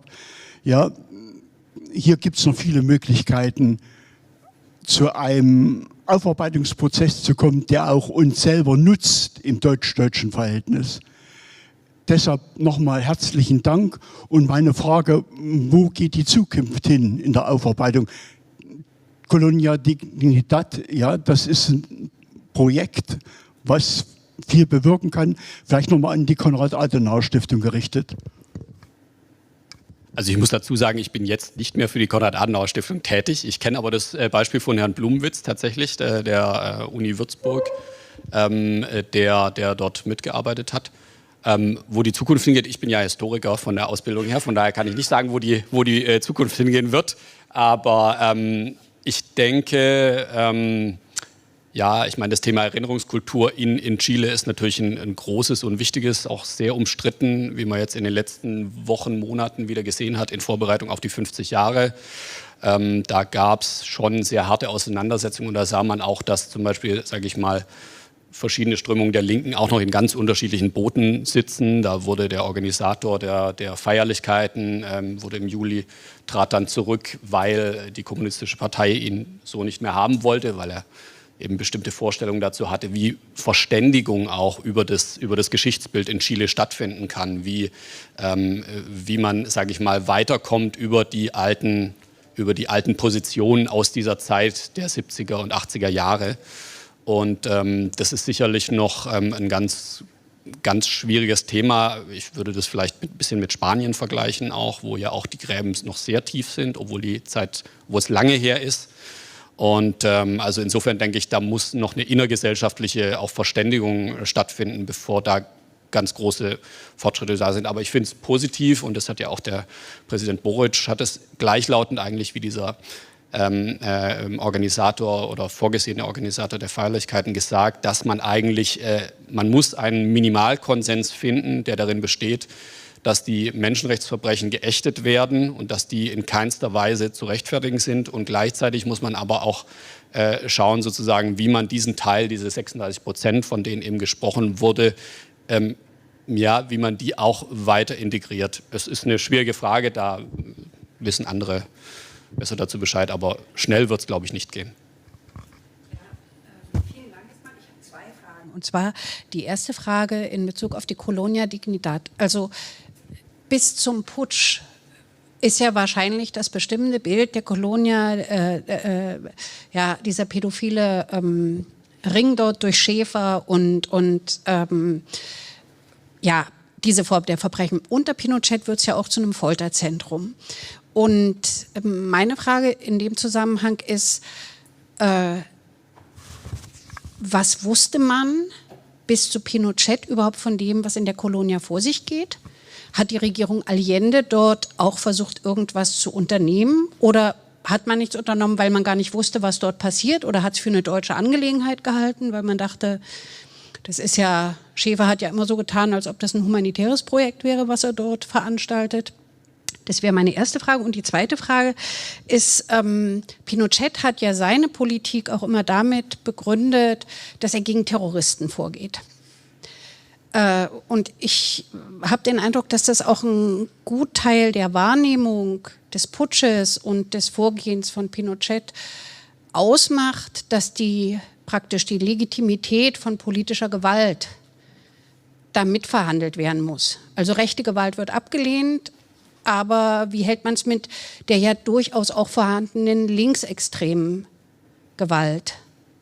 Jenseits dessen, dass Menschenrechtsverletzungen immer zu verurteilen sind und keine Regierung das Recht hat, andere Menschen umzubringen, zu foltern oder was auch immer. Aber dieses Spannungsverhältnis der Legitimität von politischer Gewalt, was wir auch in Peru in den aktuellen Diskussionen sehen, was wir in Argentinien sehen, wie wird das heute wahrgenommen?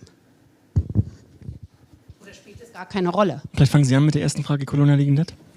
Genau, wobei die zweite auch super spannend ist, Frau Kaminski. Also ich fange tatsächlich mit der zweiten an. Das, was ich im gesellschaftlichen Diskurs in Chile wirklich als Herausforderung sehe, weil es mich strukturell, also nicht vom System, man kann die Diktatur in Chile nicht vergleichen mit dem NS, aber strukturell gibt es ähnliche Phänomene und zum Beispiel wie dieser Mythos vom Plan Zeta sich hält. Ja, also ein Narrativ, was von rechts gepusht wird, wenn wir nicht diesen Staatsstreich gemacht hätten, dann hätte man uns alle umgebracht. Das ist wirklich total interessant zu sehen, welche Jahrzehnte in der Bundesrepublik sich bestimmte Mythen auch gehalten haben in Bezug auf die Wehrmacht beispielsweise oder sowas. Und ich glaube, dass die Voraussetzung, um sich kritisch, selbstkritisch auch mit linker Gewalt, die es von vereinzelten Gruppen gab, auseinanderzusetzen, ist die Voraussetzung, dass es quasi einen gesellschaftlichen Konsens, auch einen Regierungskonsens gibt, der sagt, dieser und dieser und dieser Mythos ist einer, der explizit gestreut worden ist, um eine Politik zu verteidigen. Das wäre meine Antwort dazu. Zu der Colonia Dignidad. Wir haben hier einen Experten im Raum, der mich gleich gerne korrigieren kann, aber meine Meinung ist dazu, dass nicht wahrgenommen worden ist, was in der Colonia ist, vor dem Hintergrund, das erklärt auch nochmal diese Jahrzehnte, das sehr positive Bild der Deutschen. Sowohl in der Selbstbeschreibung, ja, also diese vermeintlichen, also diese Sekundärtugenden. Es gibt einen kritischen Bericht eines Diplomaten in der Colonia und selbst er schreibt, und dieser Satz hat sich mir wirklich eingebrannt, selbst er schreibt, man findet in Chile keinen ordentlicheren oder sauberen Platz. Das heißt, also man hat sich blenden lassen durch ich nenne das jetzt wirklich diese rassistische Sicht. Ja, also ich meine, es gab in Deutschland und es gibt bis heute wirklich Kontinuitätslinien von NS-Ideologie, ob das Rassismus ist, Antikommunismus und so weiter. Und ich glaube, das spielt da alles eine Rolle. Und die Wahrnehmung, dass diese Colonia ein ordentlicher, sauberer und so weiter, das hat dazu geführt, dass man schlicht die Augen zugemacht hat vor anderen Phänomenen. Ich glaube, das ist wirklich ein ganz, ganz zentraler Punkt. Und was die Nachbarschaft angeht, also die unmittelbare Nachbarschaft, ist zumindest das, was ich verstanden habe, wirklich ein ganz zentraler Aspekt gewesen, diese Hilfeleistungen, die da geleistet wurden, also die ja auch real geleistet wurden und die dazu geführt haben, dass die Leute das Gefühl hatten, da sind Menschen, die etwas Gutes für uns tun. Und das zusammen plus noch 10 andere Phänomene sicherlich führt dann dazu, dass es nicht wahrgenommen wird.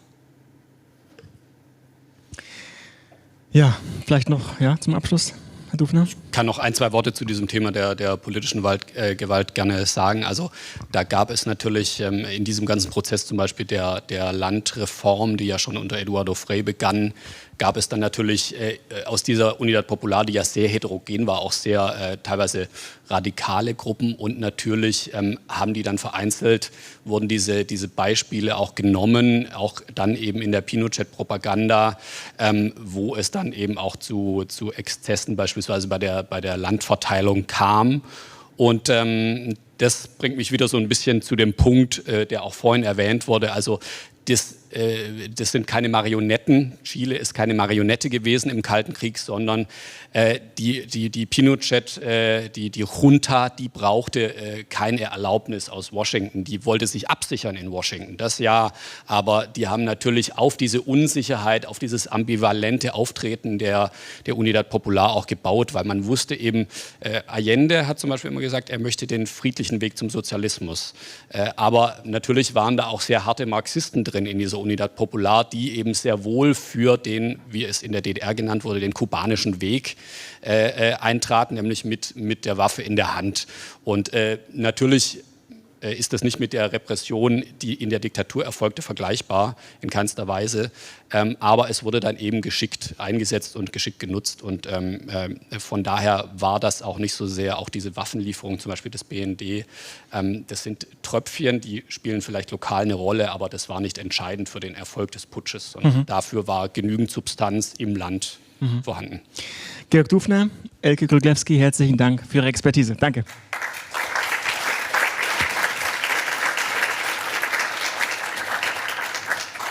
Wenn Sie heute ins Estadio Nacional gehen und dort ein Fußballspiel besuchen oder ein Konzert, dann sehen Sie vielleicht einen Bereich im Stadion, der für immer leer bleiben soll, wo also niemand mehr sitzt. Und da ist ein Schriftzug darüber angebracht. Und dort steht, ein Volk ohne Erinnerung ist ein Volk ohne Zukunft. Und darüber wollen wir jetzt auch sprechen, nämlich über Erinnerung und Aufarbeitung in Chile. Bei uns ist eine renommierte Juristin, die auch schon 1990 bei der Wahrheitskommission mitgewirkt hat. Sie ist heute bei uns natürlich auch, weil sie seit Juli 2022 die Republik Chile als Botschafterin in Deutschland vertritt. Wir freuen uns sehr auf Maria Magdalena Atria Barros. Willkommen.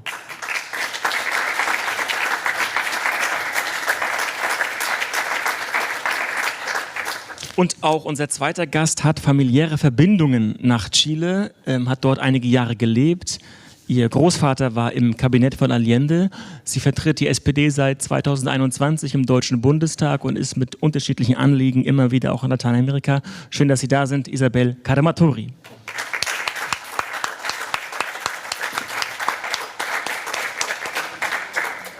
Frau Botschafterin, Sie sprechen wunderbar Deutsch, sind aber natürlich sehr bescheiden und wollen oder möchten übersetzt werden. Deswegen ist eine Übersetzerin dabei.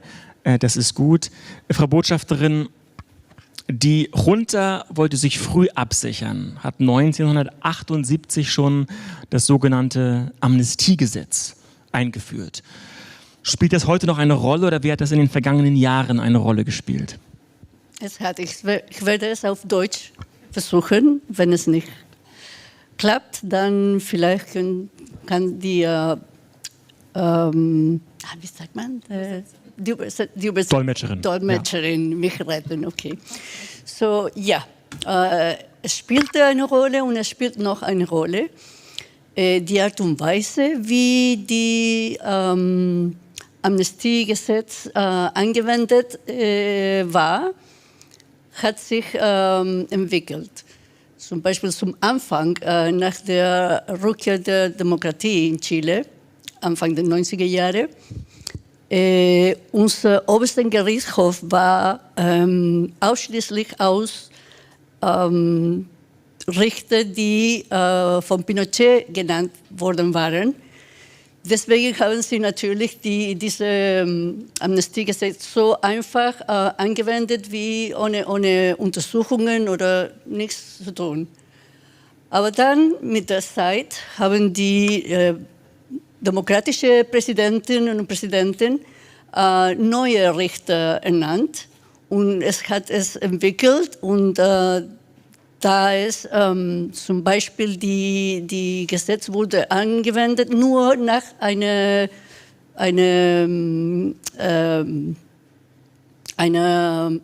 Investigation, eine Untersuchung, dass eine bestimmte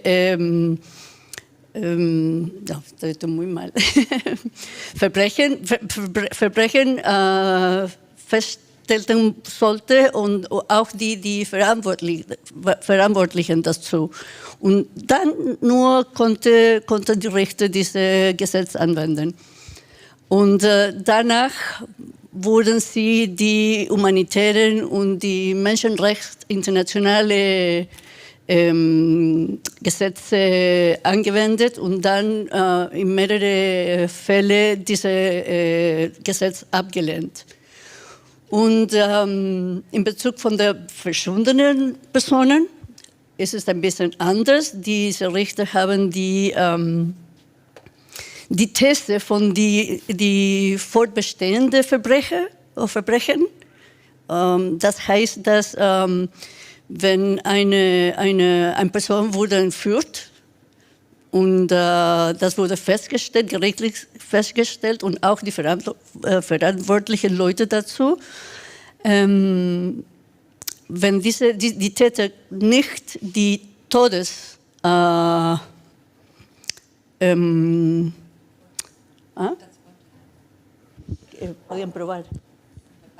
wenn die Täter des Todes nicht beweisen konnten, konnten sie nicht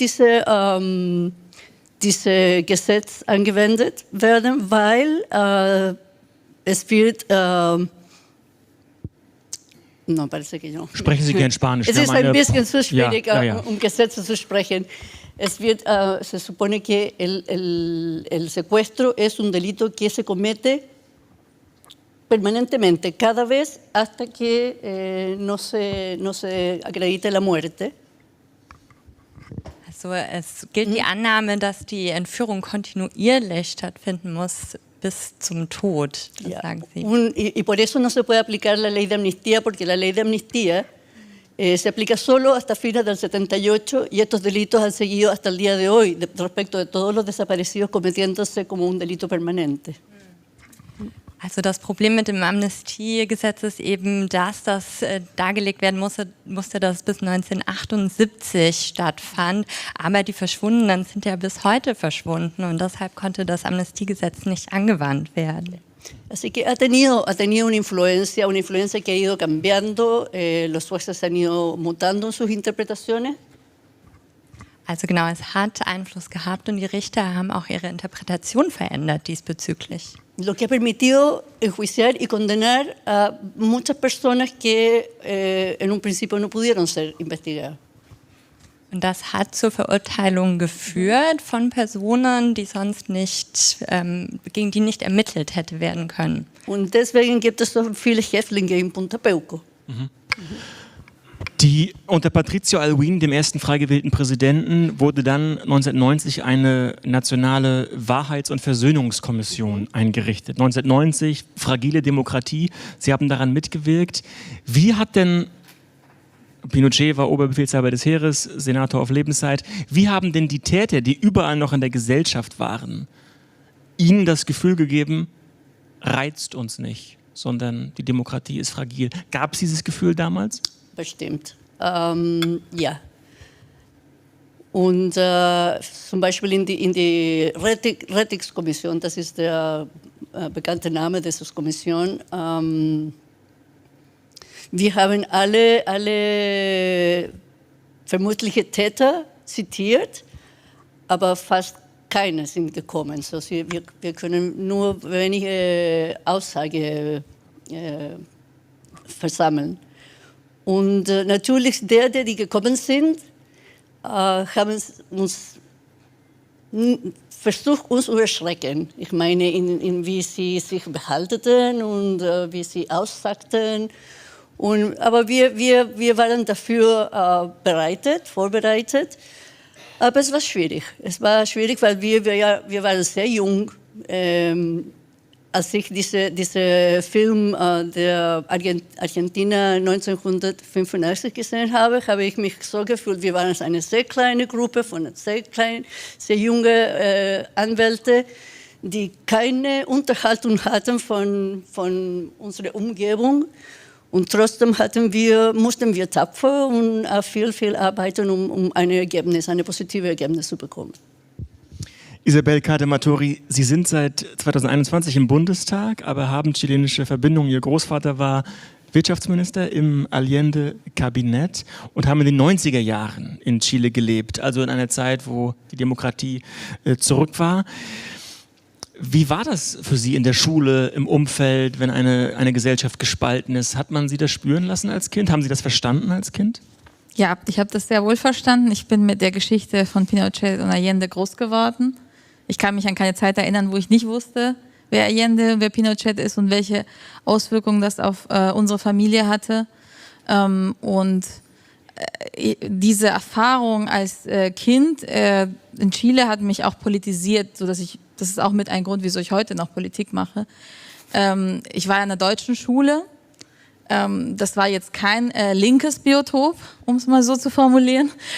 Und der Name Cadematori ist bekannt gewesen in Santiago, zumindest in politischeren Kreisen. Insofern war ich eine von wenigen Linken an der deutschen Schule und hatte meistens sehr, sehr heftige emotionale Diskussionen mit Klassenkameraden, die als Kinder die Position vertreten haben, dass Pinochet ein guter Präsident war.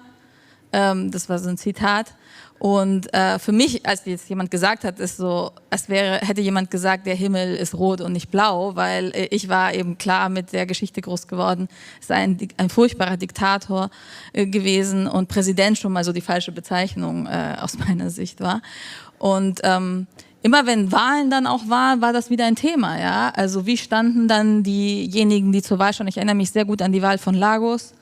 Und es war so, Lavín und Lagos waren es, glaube ich, die gegeneinander angetreten sind. Und die konservativen oder rechten Kandidaten hatten ja meistens auch eine Vergangenheit mit der Diktatur und das war eben nicht aufgearbeitet und es war auch nicht klar abgegrenzt. Also bestenfalls haben sie sich, wie Sie gesagt haben, zu den Menschenrechtsverletzungen geäußert und distanziert und meinen, ja, also nach dem Motto, da gab es ein paar Exzesse, aber so eine richtige Verurteilung oder Konsens darüber, was passiert war, während der Diktatur gab es in den 90ern noch nicht, sondern sehr, sehr heftige Diskussionen, selbst als relativ junge Kinder. Aber Sie waren Teenager, oder? Wie? Ich war 10, 11, 10. 9, also in dem Alter haben wir darüber diskutiert. Okay. Ja. 1998, was ich sehr interessant finde, Augusto Pinochet wird in London verhaftet, auf Initiative der spanischen Justiz, weil ja auch spanische Bürger und Bürgerinnen in Chile gefoltert und getötet wurden. Es haben sich andere Länder wie die Schweiz angeschlossen. Waren Sie 98 noch in Chile?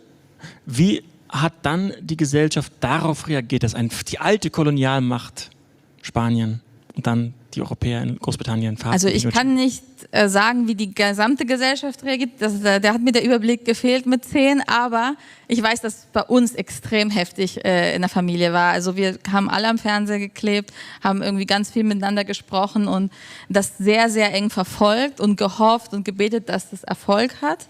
Und die Enttäuschung war also riesig, und es war so schlimm, weil er hat ja sich unter gesundheitlichen Gründen dann da rausgewunden und dann ist er ja in Chile angekommen und als erstes, als er aus dem Flugzeug gestiegen ist, ist er von dem Rollstuhl aufgestanden, um quasi allen zu zeigen, wie gesund er eigentlich wirklich noch ist.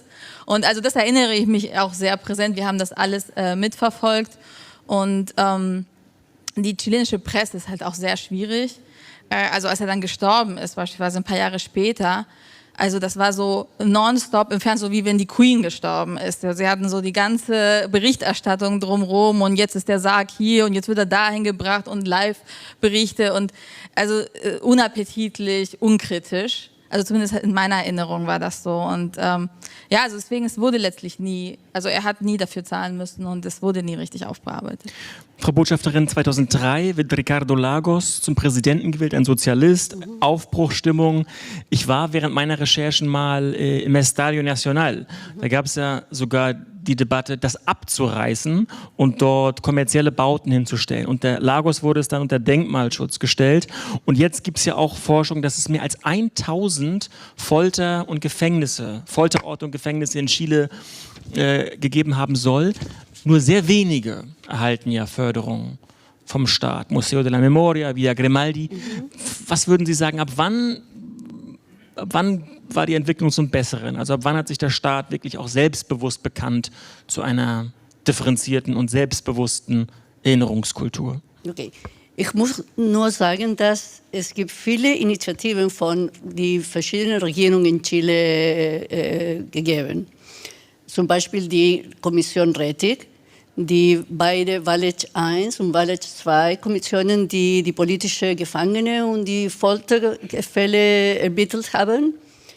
Und auch diese und ein paar andere Kommissionen, die haben festgestellt, dass 2017 Fälle von Hinrichtungen bis jetzt. Es wird noch untersucht.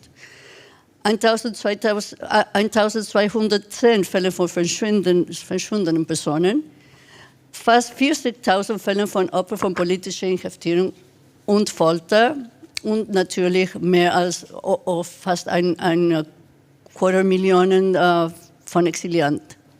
Und auch 1132 Geheimhaft, Folter und Vernichtungseinrichtungen in ganz Chile. In der zweiten Regierung von Präsident Bachelet wurde ein Plan eingesetzt, Das war der Nationale Menschenrechtsplan. Und der Hauptziel von diesem Plan war, mindestens ein Ort des Gedenkens in jeder Region von Chile zu haben. Wir haben das im Mai erschaffen. Das heißt, wir haben mindestens eins in jeder, von Arica zu Punta Arenas. Und auch die Finanzierungsmittel dafür, zu die Erhaltung und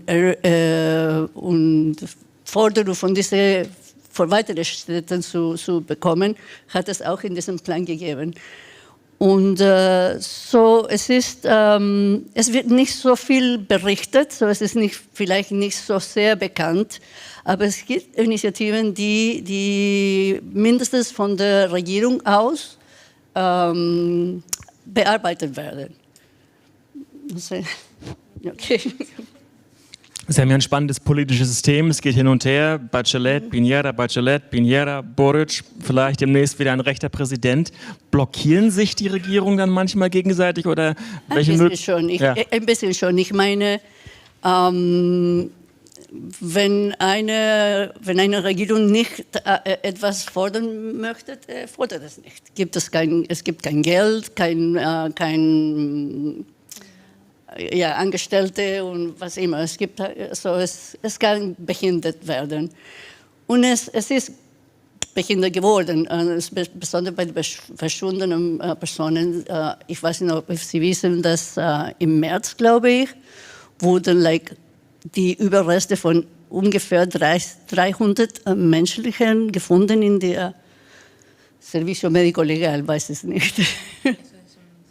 De Forense, Instituto de Medicina Forense. In der Gerichtsmedizin wurden aufgefunden und sie blieben dort und niemand wusste, dass sie da waren und niemand hatte etwas unternommen, um die Überreste zu identifizieren. So, und das war, weil die Regierungen kein Geld zu diesem Institut gegeben haben. So, es gab keine Apparatus, keine Personal, nichts. So, es ist schwierig. Keine Willen, ja, natürlich. So, aber das se traduce en falta de recursos, falta de personal, en falta de iniciativa, obvio. Aber das schlägt sich dann in Mangel von Ressourcen und Personal natürlich. Frau Cadematori, Sie sind als Parlamentarierin in unterschiedlichen Gruppen aktiv, wo es um lateinamerikanische Politik insgesamt geht. Sind Sie leider heute hier die einzige Repräsentantin der Kanzlerpartei, deswegen muss ich Sie fragen, vielleicht auch zum Thema Colonia Dignidad. Als Sie zuletzt in Chile waren oder auch mit anderen Delegationen, spielt das Thema eine Rolle? Welchen Einfluss haben Sie? Also ich bin in der Kommission des Bundestages mit dem Auswärtigen Amt, wo wir insbesondere die Hilfszahlungen an die Opfer, also das war so die Arbeit der letzten 2 Jahre, auszahlen oder darüber beschließen. Aber auch eben das Thema der Gedenkstätte befasst uns und auch ein Fonds für die Älteren, die jetzt Opfer, die irgendwie nicht mehr, also gepflegt werden müssen etc. Und das sind alles relativ komplexe Vorgänge, Einzelfälle immer, wo auch sehr viel Vermischung zwischen, also manchmal sind Opfer eben auch Täter und dann gibt es auch schwere abgrenzbare Fälle. Also das ist ein Teil meiner Arbeit und was war nochmal in Bezug auf die SPD Ihre Frage? Nein, weil Sie welche Rolle spielt die Colonia Dignidad in Chile? Also ich würde sagen, es ist auf jeden Fall ein Thema, aber natürlich nicht so, wie für uns das ein Thema ist, weil also wenn wir über Chile geschrieben wird in Deutschland, wird eben sehr oft dann auch die Colonia Dignidad, in der Regel die Colonia Dignidad auch erwähnt, zu Recht, weil es auch in den Beziehungen einfach ein wichtiges Thema ist. Aber für die Chilenen selber ist es natürlich ein Mosaikstein der ganzen Menschenrechtsverletzungen, die rund in der Diktatur stattgefunden haben. Und deswegen müssen wir manchmal auch als Deutsche ein bisschen vorsichtig sein, in unseren Beziehungen zu Chile nicht alles mit dem Thema Colonia Dignidad zu überlagern, aber gleichzeitig natürlich in der Aufarbeitung unserer Verantwortung als Bundesrepublik auch trotzdem Fortschritte machen. Und dieser Balanceakt, der ist auch für mich nicht einfach, weil ich als Parlamentarierin auch daran mitarbeiten will, dass generell Deutschland und Lateinamerika und Chile jetzt insbesondere, aber auch Lateinamerika darüber hinaus gute, fruchtbare und positive Beziehung haben. Und deswegen muss ich dann immer abwägen, wie viel Zeit und Ressourcen steckst du dann in dieses Thema versus andere Themen. Frau Botschafterin, spielt das in Ihrer Arbeit mit Diplomaten, mit dem Auswärtigen Amt, mit Vertretern des deutschen Staates, des deutschen Gemeinwesens eine Rolle? Fordern Sie da mehr ein? Ja, mit dieser gemischten Kommission von Colonia Dignidad. Aber als Frau Cadamatori hat gesagt, Colonia Dignidad ist ein kleiner Teil der Opfer in Chile von Menschenrechtsverbrechen. So, es ist schwierig für uns zu erklären, wir versuchen die Deutschen zu erklären, dass natürlich wir werden uns darum bemühen, aber wir können die anderen nicht weglassen oder schmeißen. So, es ist ein bisschen schwierig, weil eigentlich die Colonia Dignidad Opfer haben die größte Unterstützung der alle Opfer. Also es ist ein bisschen für die Regierungen sehr, sehr schwierig, diese Bilanz zu haben. Ich meine, was wir mit der Kolonie tun und auch mit allen anderen Opfern und Familien der Opfer. Haben Sie Fragen? Ich musste nur ein bisschen erzählen um eine Initiative, die ich sehr, sehr wichtig finde. Und das ist der nationale, vielleicht auf Spanisch, ja. Es ist der Plan Nacional de Búsqueda de Detenidos Desaparecidos. Also es geht um den nationalen Plan der Suche nach verschwundenen Kindern. Ja. No, nicht Kinder, verschwundene allgemein, verschwundene Personen. Este plan fue anunciado en marzo de este año por el presidente Boric. Der Plan wurde im März dieses Jahres von Boric angekündigt. Sí. Y lo hizo en el campo de prisioneros de Pisagua, al norte de Chile. Und diese Ankündigung fand statt im Campo de Prisioneros de Pisagua, Gefangenenlager in Pisagua im Norden des Landes. Que en 1991 se encontraron ahí los restos de 21 chilenos que habían sido ejecutados en 1973, pero que nunca sus cuerpos fueron entregados a la familia, entonces figuraban como desaparecidos y se encontraron de casualidad. 1991 hat man dort 21 ermordete Chilenen gefunden, die Überreste, die 73 umgebracht wurden. Ja. Und die wurden zufällig entdeckt. Ja, genau. Und wurden nie an die Familien bis dahin zurückgegeben. So, es war symbolischerweise sehr wichtig, dass unser Präsident diesen Plan von diesem Ort angekündigt hat. Und dann wurde dieser Plan am 13. August umgesetzt. Ich meine, es ist vor ein paar Tagen. Y esto en castellano. Y lo más importante es que por primera vez el Estado de Chile reconoce que la búsqueda de la verdad y de la justicia ha estado siempre sobre los hombros de las víctimas y de las familias de las víctimas, a través de los juicios. Das Wichtigste daran ist, dass es das erste Mal von der chilenischen Regierung anerkannt wurde, dass bisher die Beweisdarlegung, die Darlegung der Wahrheit und Gerechtigkeit auf den Schultern der Opfer und ihren Familien lastete. Ja. Así que el principal objeto de este plan es justamente liberarlos de esta carga y hacer de la búsqueda de la verdad y de la búsqueda de la justicia una política pública permanente del Estado de Chile. Das Hauptziel dieses Plans ist es eben, die Opfer und die Familien der Opfer von dieser schlimmen Last zu befreien und es zu einer öffentlichen Aufgabe zu machen.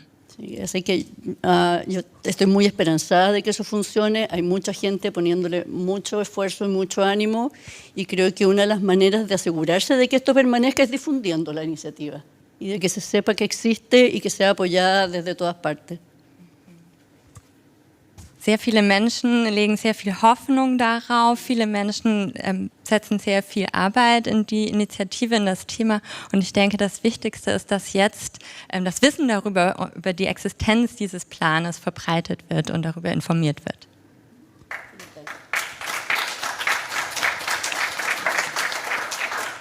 Haben Sie Fragen? Auch an unsere anderen Gäste, die sind noch da. Bitte schön.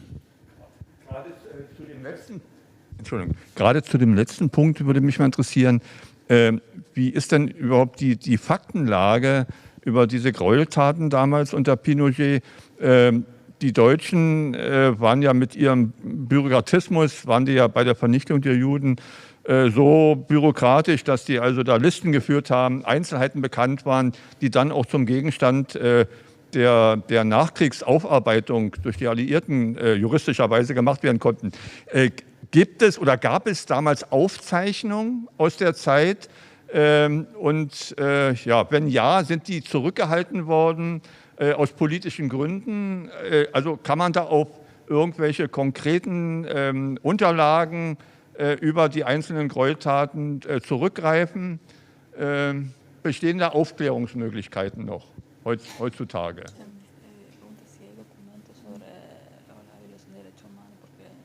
Gerade was eben die verschwundenen Personen anbelangt. Eigentlich nicht so viel. Es gibt Geh mit dem Mikrofon. Es gibt Informationen, besonders in los Juicios, in die Akten von den Gerichten. In den Urteilen. Ja. So, und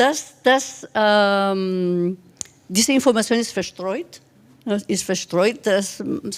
wir müssen das zusammen sammeln, ja genau. Und es wird mit artificieller Intelligenz benutzt werden, dass alle Akten und die Namen und die Orte und alles zu bearbeiten, um bessere Informationen. Insgesamt, weil wir haben Informationen von diesem Fall, in diesem Ort, aber es gibt spannende Informationen, dass auf jeder Fall rauskommt. So, wir müssen das versammeln und benutzen und vielleicht weiter investigieren. Weiter zu ermitteln. Zu ermitteln, ja genau. Also ich glaube, es ist wichtig, dass eben noch viel Forschungsarbeit eigentlich noch ansteht. Das ist mir auch klar geworden, als ich letztes Jahr dort war, habe ich das Nationalarchiv besucht und da gibt es ein Archiv zur Colonia Dignidad, was die da irgendwie rausgeholt haben, weil sie haben recht, die Deutschen dann sehr genau Archive geführt haben, also die in der Colonia Dignidad in dem Fall. In der Colonia gibt es vieles. Genau, also und das ist aber auch noch alles noch gar nicht zu Ende ausgeforscht und analysiert. Zum Beispiel haben sie mir dann gezeigt, dass die Mitglieder der Colonia Dignidad haben selber Akten geführt über prominente politische Figuren der Unidad Popular. Und dann haben sie mir die Akte meines Großvaters gezeigt, die in der Colonia Dignidad auf Deutsch geführt wurde, von der niemand in meiner Familie wusste, dass es diese dort gibt. Und ich die dann zum ersten Mal gesehen habe, wie die es sich zur Aufgabe gemacht haben, da Zeitungsausschnitte und Reden aus der kommunistischen Parteitagen etc. da irgendwie zu sammeln. Und als ich diese Tage dann den WDR-Bericht dann gehört habe zu den Verbindungen auch des BNDs und so weiter, habe ich mich dann auch gefragt, weil ich mich damals gefragt habe, wozu haben sie das gesammelt und wen wollten sie das dann zukommen lassen. Und also da gibt es noch auch viel aufzuarbeiten. Besonders mit dem Colonia Dignidad-Fall. Weitere Fragen? Ansonsten bleiben wir auch noch hier für einen... Darf ich bitte mit einer kleinen Rede? Gerne auch eine große Rede. No, te lo voy a pasar para que lo puedas leer.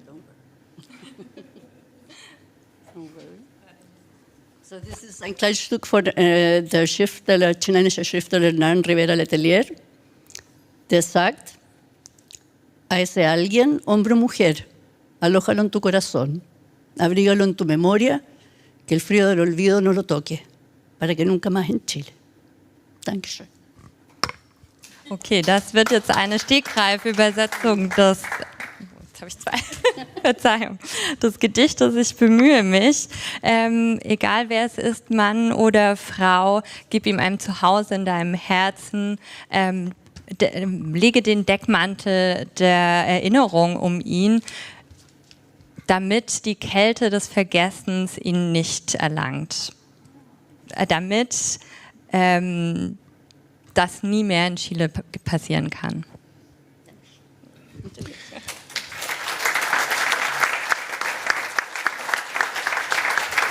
Ja, treffender hätte man das Ganze nicht abrunden können. Frau Botschafterin Adria, vielen Dank. Frau Cadamatore, vielen Dank, dass Sie diesen wichtigen Tag mit uns verbringen und vielleicht noch für ein Gespräch draußen beim Empfang mit uns verbringen. Frau Kaminski, herzlichen Dank, dass Sie die Räume für dieses Thema geöffnet haben. Diese Diskussion wurde aufgezeichnet und vielleicht helfen Sie uns dabei, im Nachhinein noch den einen oder die andere Zuschauerin mehr zu gewinnen. Und vielleicht sehen wir uns in 10 oder 20 Jahren hier wieder, wenn wir dann schauen, ob der Putsch immer noch nachwirkt. Okay. Ja? Auf etwas Lustigeres vielleicht. Ja. Aber vielen Dank für die Einladung. Es war wunderbar und wunderschön, dass Sie alle hier sind und an was die chilenische Geschichte interessiert sind. Vielen Dank.